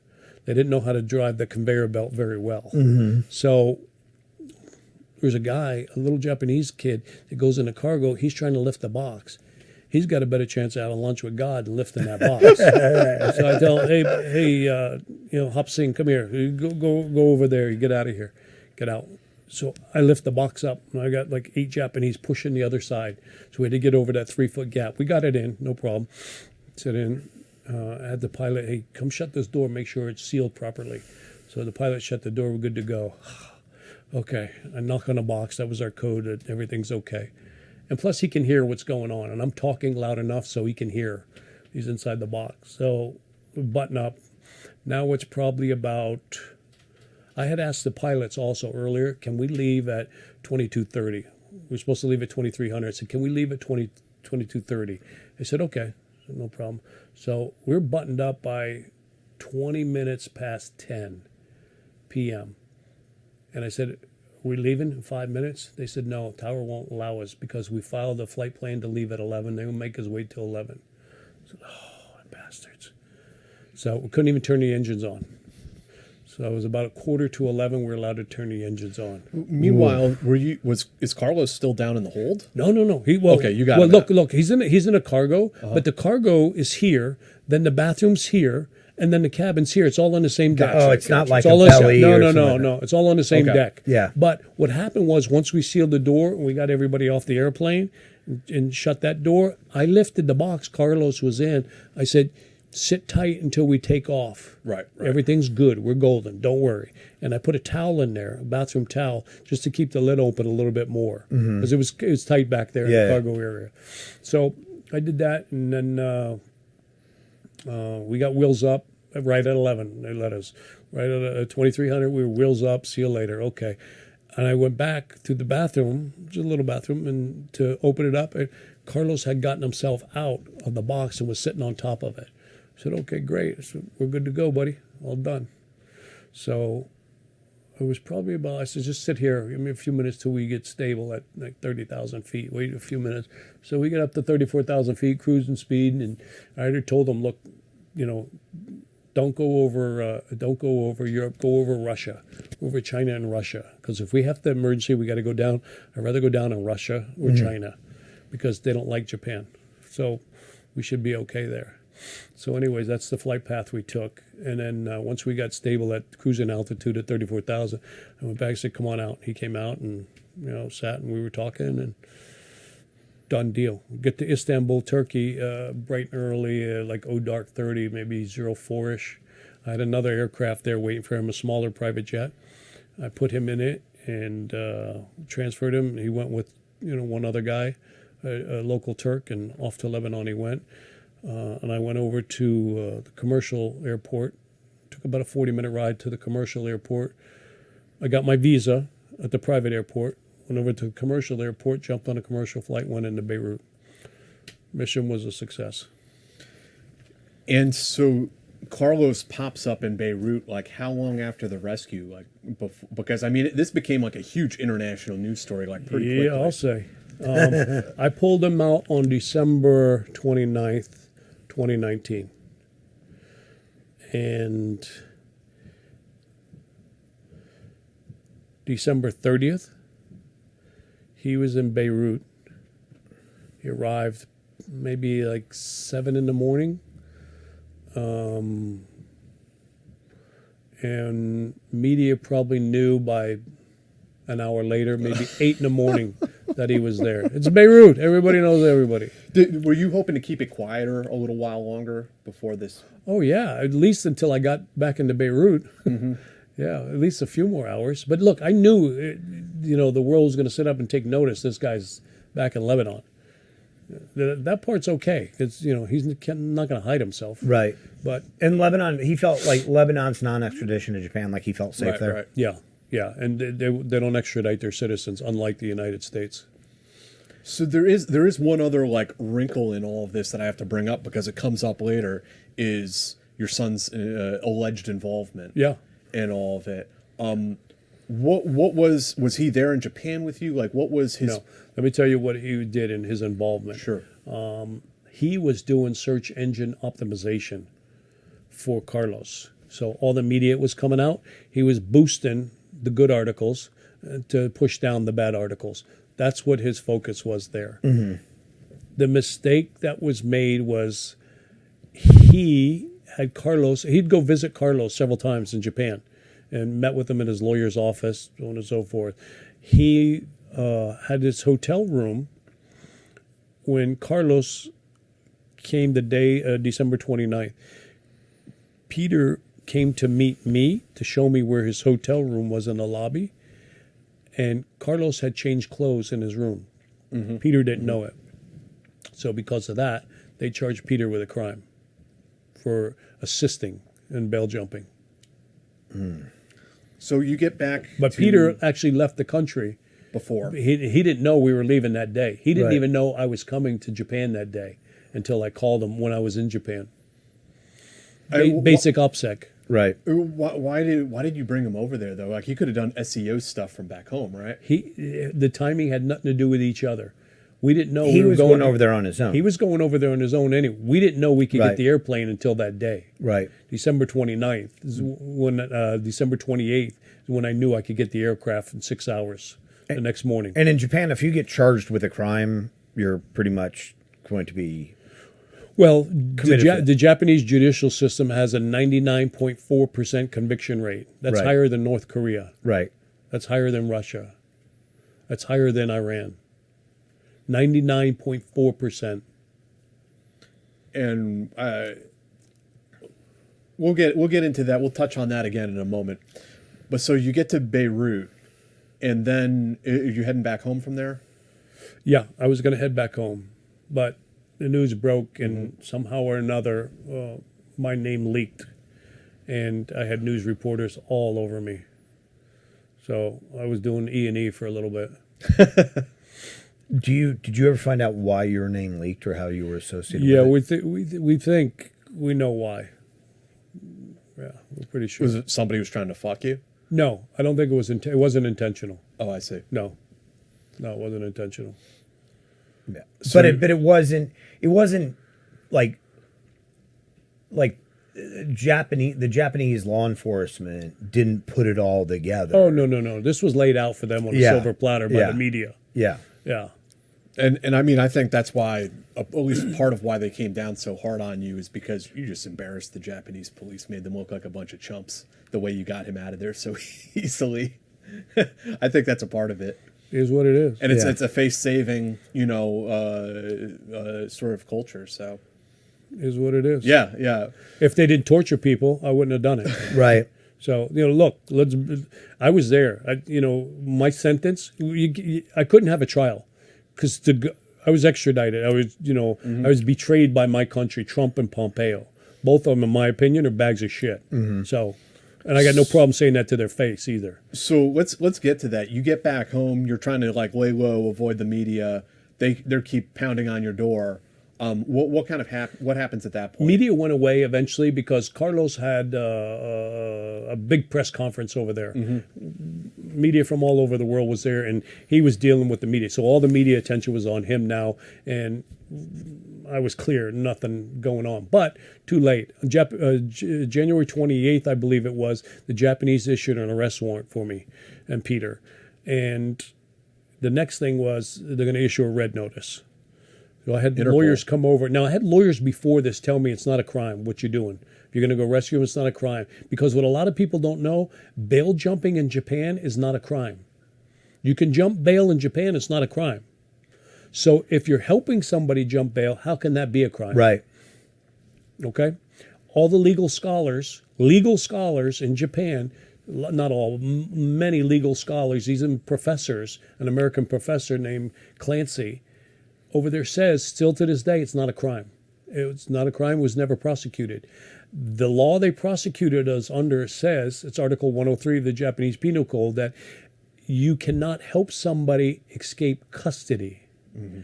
Custody means from jail, from the back of a police car, handcuffs, something like that, prison. That's custody. He's out on bail. He's not in custody. So if bail jumping is not a crime, how's assisting somebody in it a crime? I'll tell you how. Because they spend the Japanese spend $138 million a year on lobbyists inside the Beltway. That's how it becomes a crime. So they put this arrest warrant out for you. Yeah. Then the lawyers came and tell me, said, look, we got to be careful. If they did an arrest warrant, might be a red notice next. So probably best to stay here in Lebanon. I said, I'm not staying here. If we're going to have a legal battle, I want it in my country where maybe I can get a fair shake. And so I came back to the U.S. and I was waiting here for it. If we're going to have a battle, let's do it here. Because even all the lawyers that I had here in the U.S. said, they'll never extradite you. Never, not going to happen. Not for this. Because number one, it's really not a crime. And number two, you don't get extradited for little nitnoid things like this. Right. You know, like the Takata airbag thing. They had, 3 Japanese citizens indicted in Michigan in December 2016. And there's a result of their indictment is they're indicted because to date they've caused 29 people to die. 29 deaths on their hands. And they weren't extradited. So they're not going to extradite me and my son for this. This is a nitnoid thing. They did. And that's because Trump and Pompeo allowed it. And you were, again, locked up in prison here, locked up in jail here, awaiting extradition while that whole played through the American court system. Yeah, because here, under the extradition treaty, they have to detain you. They must detain you unless there's really special circumstances. So you're forced to be detained because of the extradition treaty. And Japan only has extradition treaty with 2 countries. Wonder why that is. South Korea and the United States. South Korea and the United States. Nobody else wants to do an extradition treaty with them because they violated human rights constantly. Every day they're violating human rights by torturing people. But that's one of the arguments about Guantanamo Bay. One of the reasons why we can't send people from Guantanamo Bay back to their countries is because their countries violate human rights. So we keep them in Guantanamo Bay so that they don't get their rights violated. But the U.S. will send a U.S. citizen to a country that's known for violating human rights. That's right. And it's even on the State Department's website that they don't have no heat. They put you in solitary confinement, and these are violations against the Convention Against Torture. And these are violations. I had to research this stuff when all this was going on and you were facing extradition, and we were talking while you were in jail. And I mean, this isn't just, I should point out, it's not just Mike Taylor's opinion. Like Human Rights Watch and others have done reports on this, and other foreign nationals who have been charged and put in Japanese prisons and subjected to what can only be described as draconian treatment, things that are not in line with anything as Americans we would consider a justice system. You mentioned the conviction rate, the way they charge people over and over again. There's this presumption of guilt in their system, right? That if they charge you with a crime, that you must be guilty, and you need to like pay penance for that, and you need to you need to plead to that, because it's sort of a face-saving culture, right? Yeah, and everything's punitive. Right. Mm-hmm. There's no rehabilitation whatsoever. It's all punitive. And they will drag you out into interrogation at all hours of the night until you plead to something. Well, they did that to us. We had a 15-hour plane ride from Boston to Tokyo, and then we spend another 4 hours, 3 to 4 hours in the airport being interrogated, lame interrogation, and then we go check into the Tokyo detention house. Prosecutors are waiting there to interrogate us again. This is all in one day. Oh, and mind you, you get no attorney-client privilege either. Your attorneys are not allowed to be with you. And anytime you want to communicate with your attorneys, there's a guard in there sitting next to me with an interpreter, listening to everything and writing everything down. Do you know why Trump and Pompeo decide? Because is it essentially the president's decision? Like, whose decision is it? On the extradition, how it works is Japan can file a request for an extradition. The State Department can flatly say no without any reason whatsoever. Or they can say, let's see if they're legally allowed to be extradited. So they send it through Department of Justice. Department of Justice comes, arrests you, puts you through court, and decides if you're allowed to be, by law, according to the extradition, if you're allowed to be extradited. Now, some of the points we argue, look, I had some great lawyers. I had Dan Marino, Tillman Finley, Abby Lowell. Abby Lowell represented Bill Clinton when he was being impeached. Abby Lowell, represents Hunter Biden now, I think, but he also represented at the time Jared Kushner. So Abby Lowell's, one of the great lawyers in the world. Same with Dan Marino and these other guys. They're brilliant and they're hard workers. We also had Ty Cobb. Ty Cobb was the White House general counsel under Trump that left, advising us and helping. And Ty Cobb never even charged a penny for his time, by the way. These guys are good guys, good Americans. They don't need this case. It's a peanut case, but they jumped in to help. Impressive. And then another great lawyer, Paul Kelly in Boston, former AUSA. He's the one that prosecuted that Undercover case I did. Oh, right. So when I think about prosecutors, I think of guys like him who are honest and ethical, and they don't bullshit and they don't lie, and they're fair. They're fair. They got a lot of power. The power federal prosecutors have is awesome.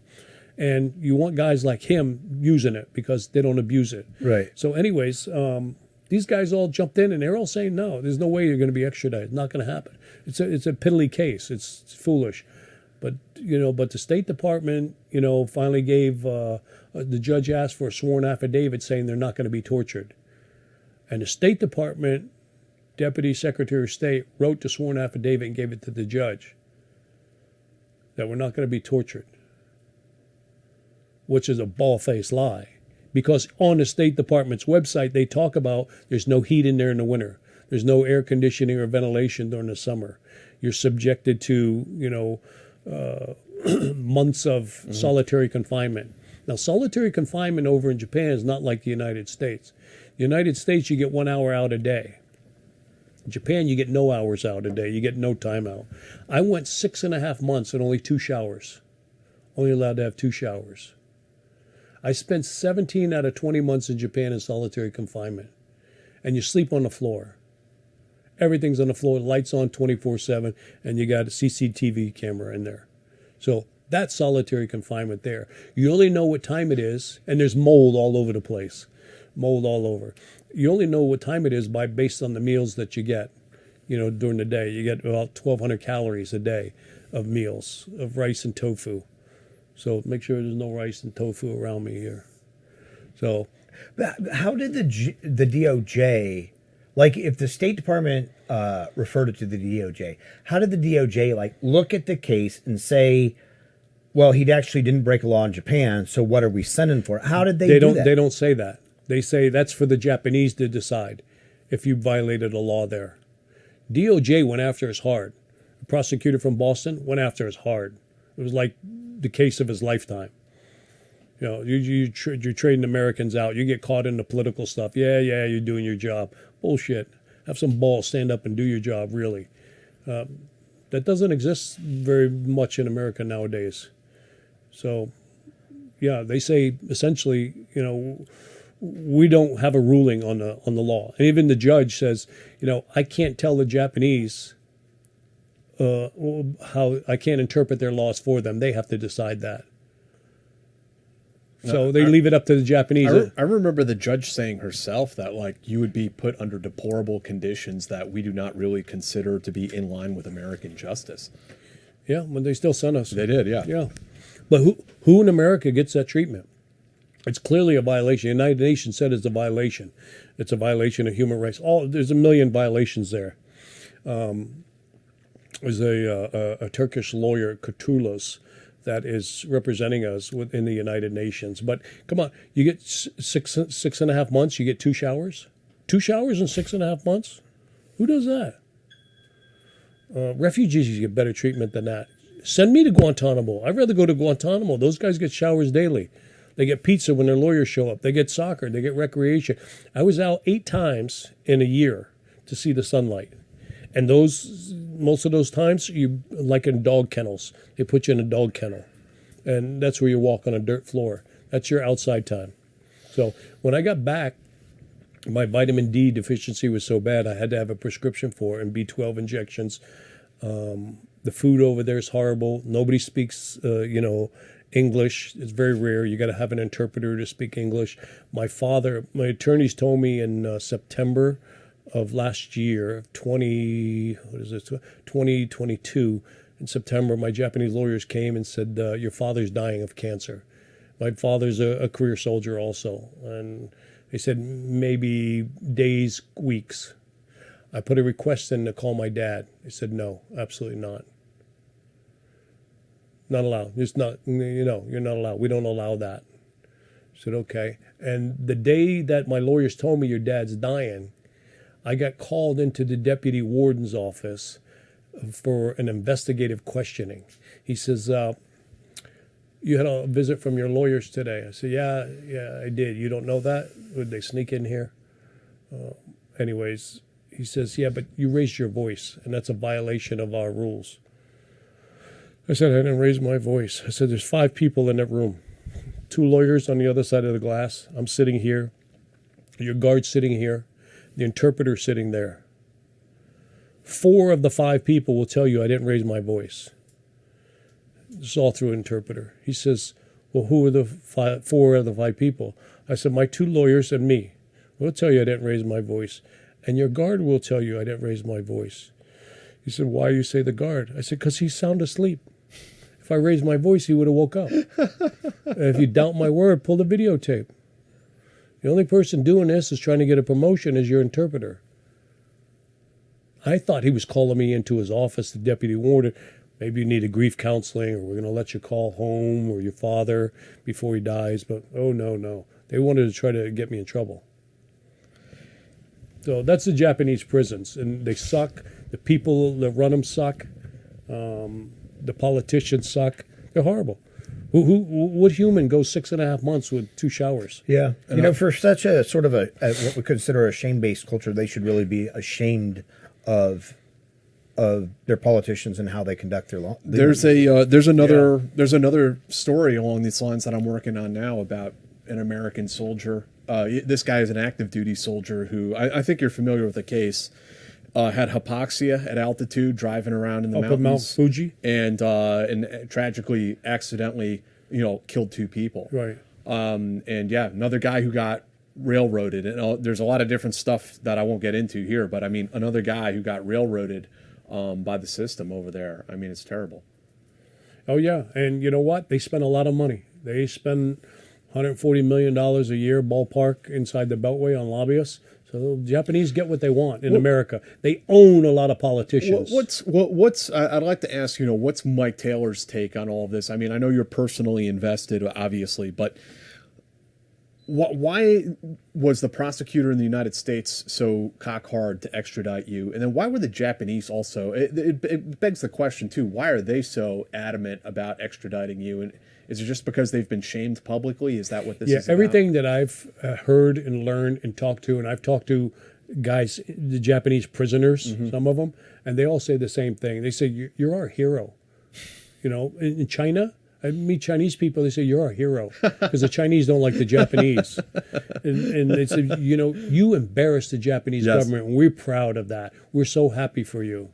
The guys are saying, I wish I had a camera I could take a picture with you. I said, guys, please just, back off. You're a little bit, too close for that stuff. Like some Yakuza guy who's missing fingers. And They do. But the Yakuza guys were all nice guys. Yeah. Well, I mean, you embarrassed the Japanese government, but then the Japanese government went and embarrassed themselves by making this a deal. And then our American government, embarrassed itself. But wait a minute. You get the Takata airbags, 3 Japanese citizens that are wanted for the murder of 29 people. Yeah. They don't get extradited?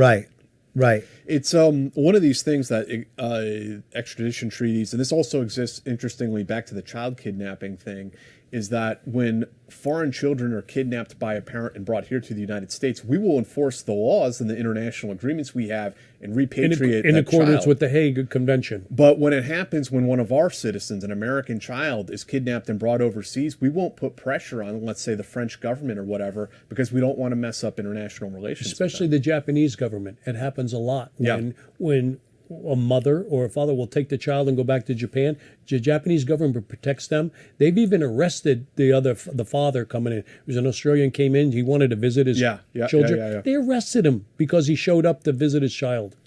My position on this has always been, if you committed a crime, then okay, maybe Mike has to pay the price for that. Yeah, got to pay up for it. I don't have a problem with that necessarily, but I do have a problem with the human rights violations. I'm not okay with what they did to you. Yeah.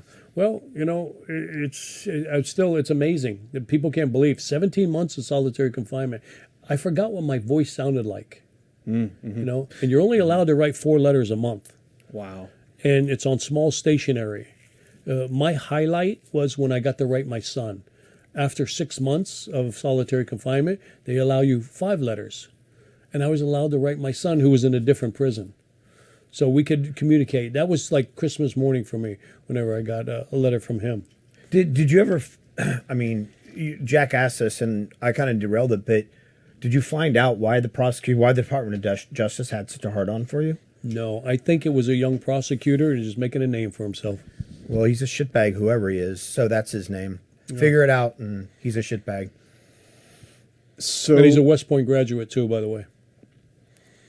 Shitbag. He should be shunned. On a personal level, that time. But Pompeo's a West Point grad too. I'm highly disappointed. Like it's disgusting. Yeah, it is. What was it like for you on a personal level going through that experience? Almost like 2 years in Japanese prison, right? Or close to 20 months. 20 months. Yeah.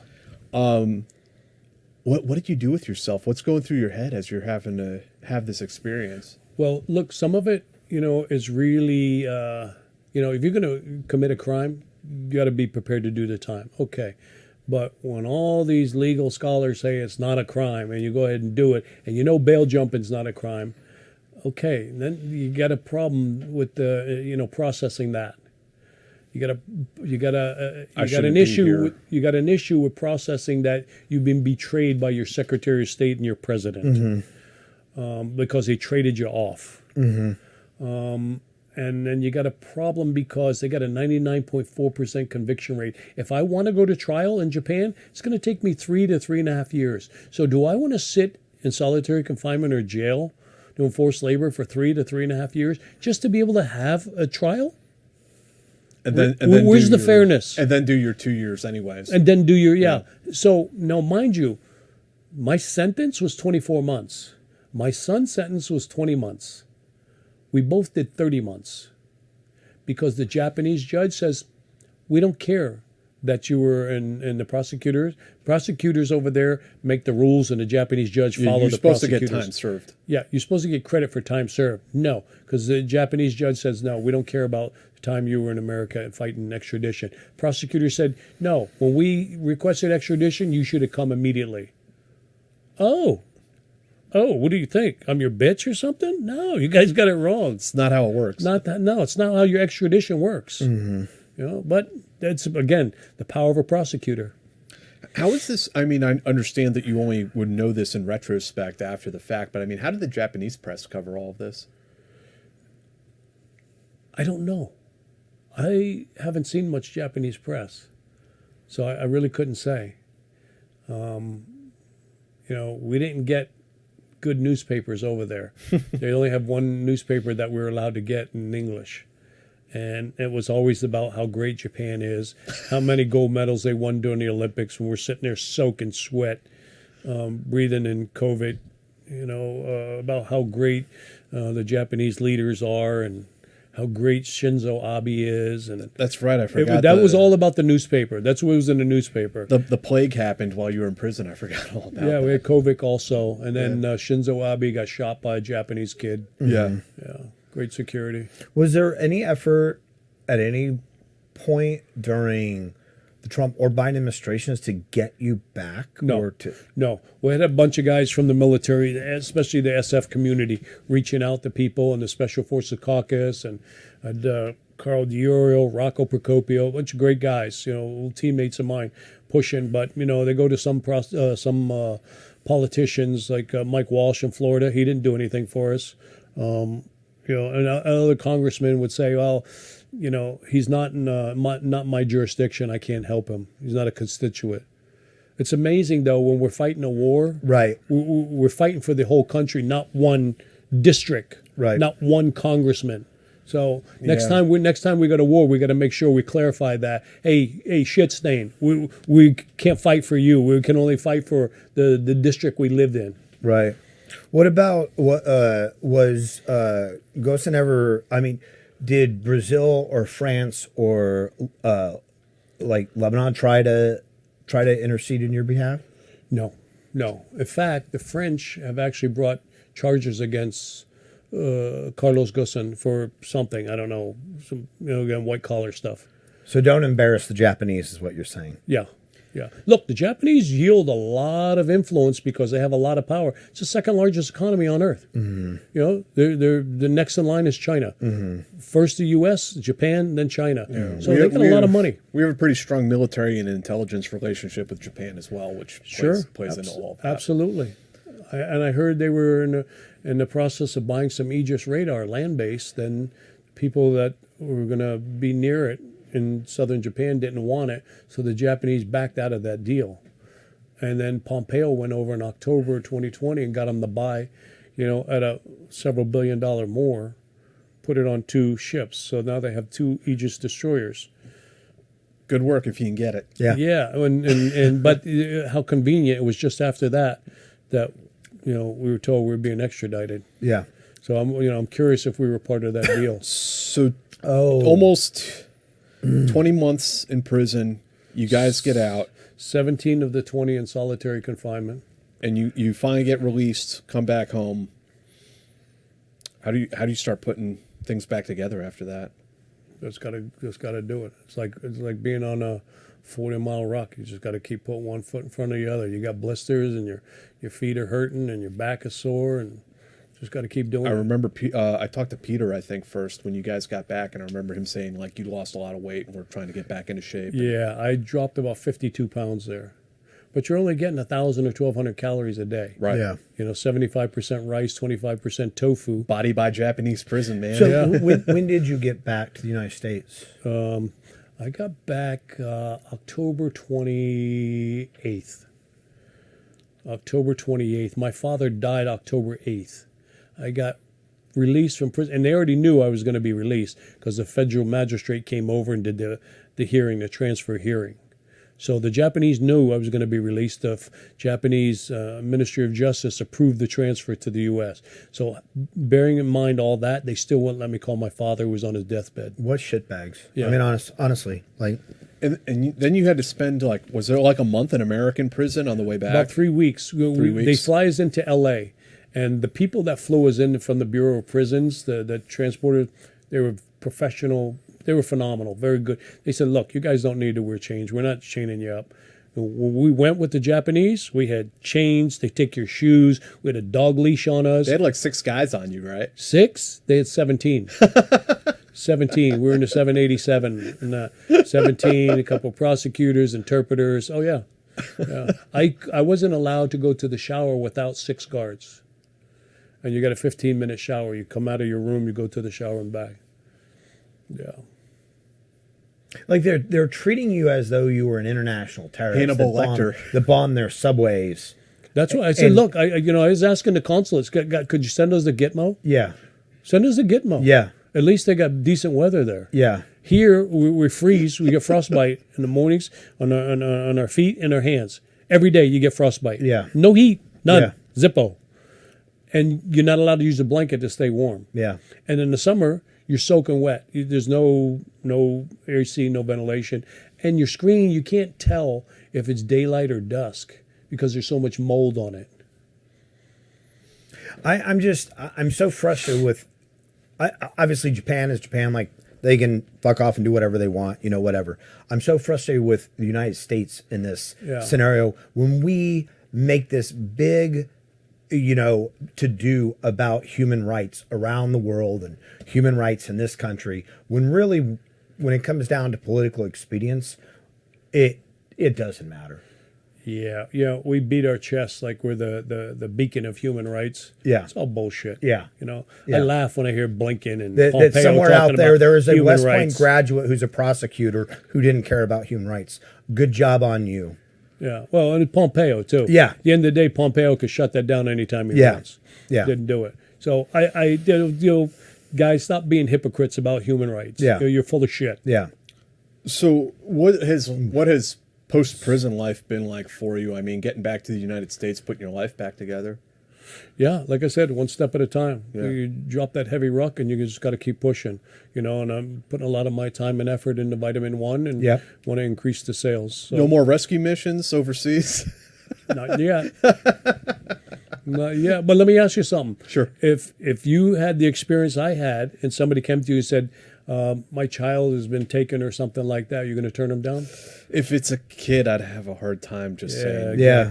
Exactly. But then again, I mean, knowing what slimy bastards a lot of people in the United States, like Department of Justice and government are, like, it's sort of like, it's a gamble, right? It's a crapshoot. Well, you got to make sure that there's custody here. You got Right. to make sure that there's a warrant for that person's arrest, Right. unlawful flight to avoid prosecution, And that you don't pay the guards to look the other way when you do it. that could be very detrimental. Also, Yeah. yeah, Yeah. We know how that pans out. Yeah. In federal court. So vitamin 1, honestly, everybody check it out. If you, I mean, it's great. It tastes great. Like, we've been drinking it. It's delicious. Our mini fridge is stocked up now. Yeah. Thanks to. D, what are you saying? There's a link in the description. There's a link in the description. And then what else are you working on? Obviously, a movie. I mean, your life is. yeah. Yeah. MGM's going to produce a movie, Yeah. a premiere movie. Yeah. Sam Rockwell's in it. Javier Bardem. Sam's going to play me. Javier Bardem's going to play Carlos. And they're working on that, and that's in the going. And they're talking about a TV series also. On the TV series, I believe it's On My Life. Different things I've did. I coach football in the military and rescuing people and that kind of stuff. So That's fantastic. They're going to do that. And then what else is there? And then there's some other magazines coming up. Oh, there's also a book coming out. We're shopping the book. So You wrote a book? no, it's not written yet, Oh, but okay. the Like a proposal's proposal. done. Gotcha. But it's being done. The proposal's actually done. It might be done today, actually. And they're going to shop that to some of the publishers. So we're going to see how that goes. Well, let So, us know when that comes out, and Sure. we'll happily plug it for you. Sure. Yeah. No, I'd love to have you back. And again. MGM's doing a premiere movie too, so that'll be interesting. That'll be good. I just want to tell you, I'm so heated right now. I'm so mad. I'm so angry. Like for you to kind of like get your life back and to move past this, like if it had happened to me, I feel like I'd just be in this descent. So I admire, not your whole career, but your ability to move past this. Because right now I'm just like on fire thinking about how, like I said, fuck the Japanese and whatever they did, but how our own government treated you. Yeah, they betrayed us, and they knew in both cases. They knew you were going to be tortured. Yeah. And they turned a blind eye, and that's okay. You know you're going to have somebody tortured. You're going to send them. Stop being a hypocrite, though. Stop talking about human rights. I don't want to hear any bullshit about Crown Prince Mohammed bin Salman Right. and Khashoggi. Knock it off. It's Right. one guy. Right.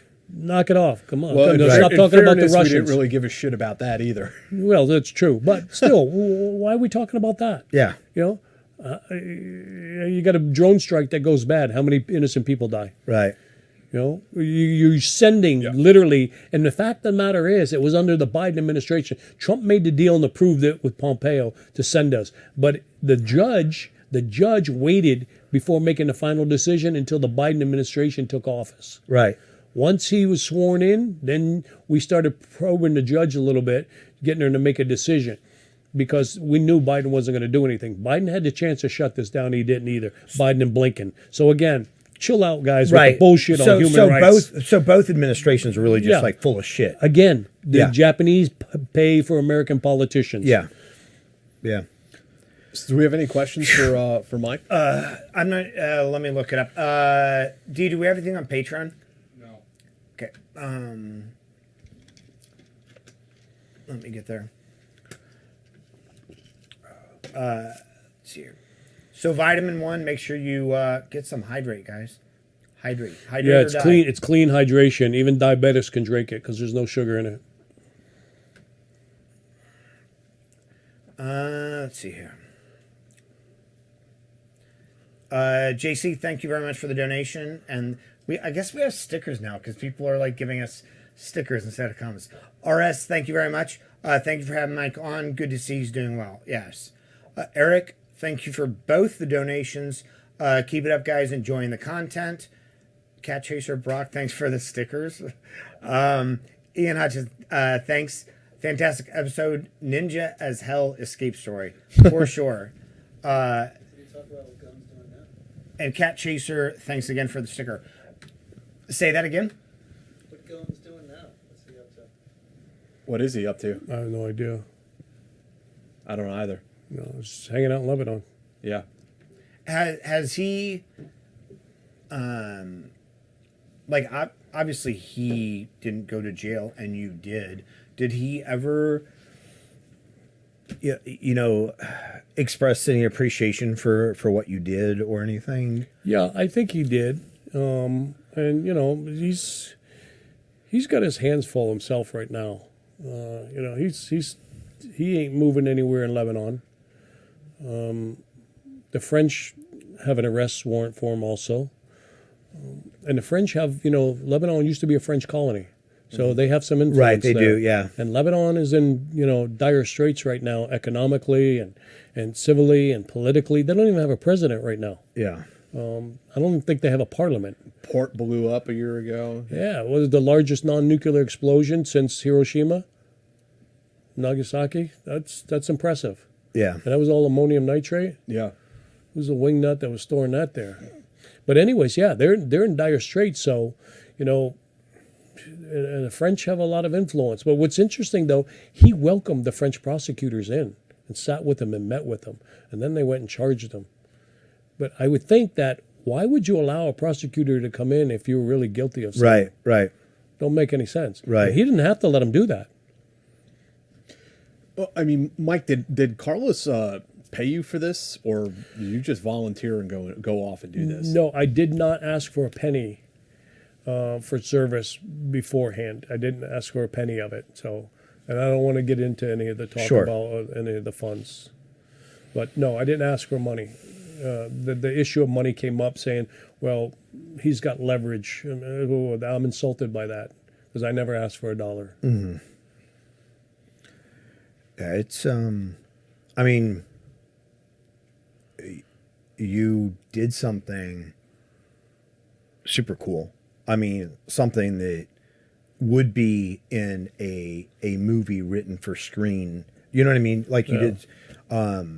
Look, I got to say, the operation was flawless. Right. Absolutely flawless. Right. You know, it made Mission Impossible Right. look like a joke. Right. And the fact that it was so flawless, I mean, that's probably why Japan acts like an angry 3-year-old, you know, about the whole thing, is because you conducted an awesome operation. You know, when I first got back, I go into a Chinese restaurant. I ordered some food, went to pick it up at the Chinese restaurant, and they knew who I was. They said, "No, you can't pay. That's great. What you did to Japan, we love you." Yeah. So I got free Chinese food. Yeah. That ain't too bad. So, you know, you've got Vitamin 1 and you know, these other projects with the movie and the book and things like that. What else would you like? Like, what else interests you these days? And I'm sure you're super busy. You know, I've got some good friends over in Dubai. I'm going to start manufacturing over in Abu Dhabi. Mm-hmm. But these guys are like brothers over there in Dubai. A buddy of mine, Ahmed, and I got 2 sons that live there too. Wonderful people. So we want to penetrate the market there and get this built up. Mm-hmm. And, you know, we'll do a lot of skydiving. It's a great place to skydive. Yeah. Beautiful weather. A little bit warm during the summer, but still. Yeah. I'd rather be hot than cold. Yeah. So, yeah. So I'm going to work on Vitamin 1 and get it pushed all over and do some skydiving and enjoy life. Well, It's awesome, man. yeah, I'm glad. we deeply appreciate you Yeah, coming no, on and thanks sharing for your having me story on. with us. The story had a happy ending, but it took quite a long time. Yeah, it did. Yeah. And I'm not sure it's over just yet. You think so? Yeah, there could be more to come. Like legal drama? Oh, no, I don't think legal drama. Oh, just your story? Oh, Yeah, but there's definitely legal issues with the United Nations. United Nations is going to come down pretty soon and say this is a violation of human rights, and this. So the United Nations Working Group out of Geneva, they've got this in hand. Can you do a civil suit through the United Nations, or is it all criminal? No, it would be civil. I hope so, man. Yeah. I hope. But so for again, you. I don't know. I'm not clear on that Sure. yet, because look, the United Nations is going to say, yeah, you tortured him, and you tortured his son, and they're going to say, no, we didn't. We do that to everybody. That's what they do. Right. And the United States, what do you think the Department of State's going to say? Right. The White House and the Department of State are the biggest media machines on earth. Right. They can bury you in the media. Right. But the reality is you get one journalist that got some intestinal fortitude is going to say, time out. You guys have this on your website that says they've got no heat. Your counselors have told you these people are being tortured. Your counselors written to you in cables saying there's been 17 months of solitary confinement, 6.5 months and only 2 showers, and you're allowing this? Well, they'll change their website. They'll change the text on the website. It's still on there. Plus, we've got prints of it. Yeah. Can't change it now. Yeah. So, I mean, what is the additional drama that you think could come out of this that hasn't happened yet? Oh, I think the United Nations says, you the so-called main thing. beacons of human rights, you in Right. Japan. Right. Yeah, you guys violated human rights and you knowingly did it. That'll be interesting to see. I hope so. I hope so for your sake and everybody else. I mean, and not just Americans, for Japanese people there. Like, Yeah, well, there's a lot of Japanese people that don't like their system of Yeah. justice. Yeah. It's called hostage justice system. Yeah. They're going to hold you until you plead guilty. Yeah. And once you plead guilty, then they'll cut you loose. But that's what they did to you here in America over your case, right? That's right. Same thing. Like Same we thing. have it here But that's too. but we just pretend that's not what's happening. But that's exactly what's happening. Right. And it's happening every day. right. People spend 2 years in jail before they ever get to see a judge. And how many times do we see a black American that spent 20 years in jail for some murder or rape or violent crime that we find out later he didn't do? Right. And what about that poor human being? Right. What about his life? Right. And by the way, where's the prosecutor who lied? Right. How come they don't go do those 20 years? Yeah, absolutely. Absolutely. So, Yeah. Mike, I mean, this has been a pretty wild, all-encompassing interview, and I would love to have you back when, I'm sure your book is going to get published sooner or later. I mean, it's an incredible story. When it does, I'd love to have you back. sure. And If he comes out, bring Sam Rockwell. Sure. Sam's a great guy. I had dinner with him. awesome. Okay, good. I'm glad Yeah. that's coming together. Anything else that you think we failed to cover that you want to get out there? No. I think that's pretty much it. Well, we deeply appreciate it. Well, we've been talking a while. Yeah, man. Well, guys, I thank you everyone who joined us tonight. I mean, I think this has been a fucking amazing interview to say the least. I'm hot. I'm just so angry right now. Whew. This Tuesday, we're going to have Andrew Milburn on the show. He'll be here in studio. And then on Friday, also in studio, we'll have Toby Harnden and Justin Sapp. So I hope you guys will join us for that. We look forward to seeing all of you. Andy's always a fun time, and so is Justin and Toby, great guys. Mike, again, man, thank you for coming on. we the deeply show. appreciate My pleasure, you. Dave. Yeah. Yeah, we'll do it again. Absolutely. So, all right, guys, we'll see you on Tuesday. Everybody, please like, share, join our Patreon, do all that amazing Links stuff. are down in the description. And buy Vitamin 1.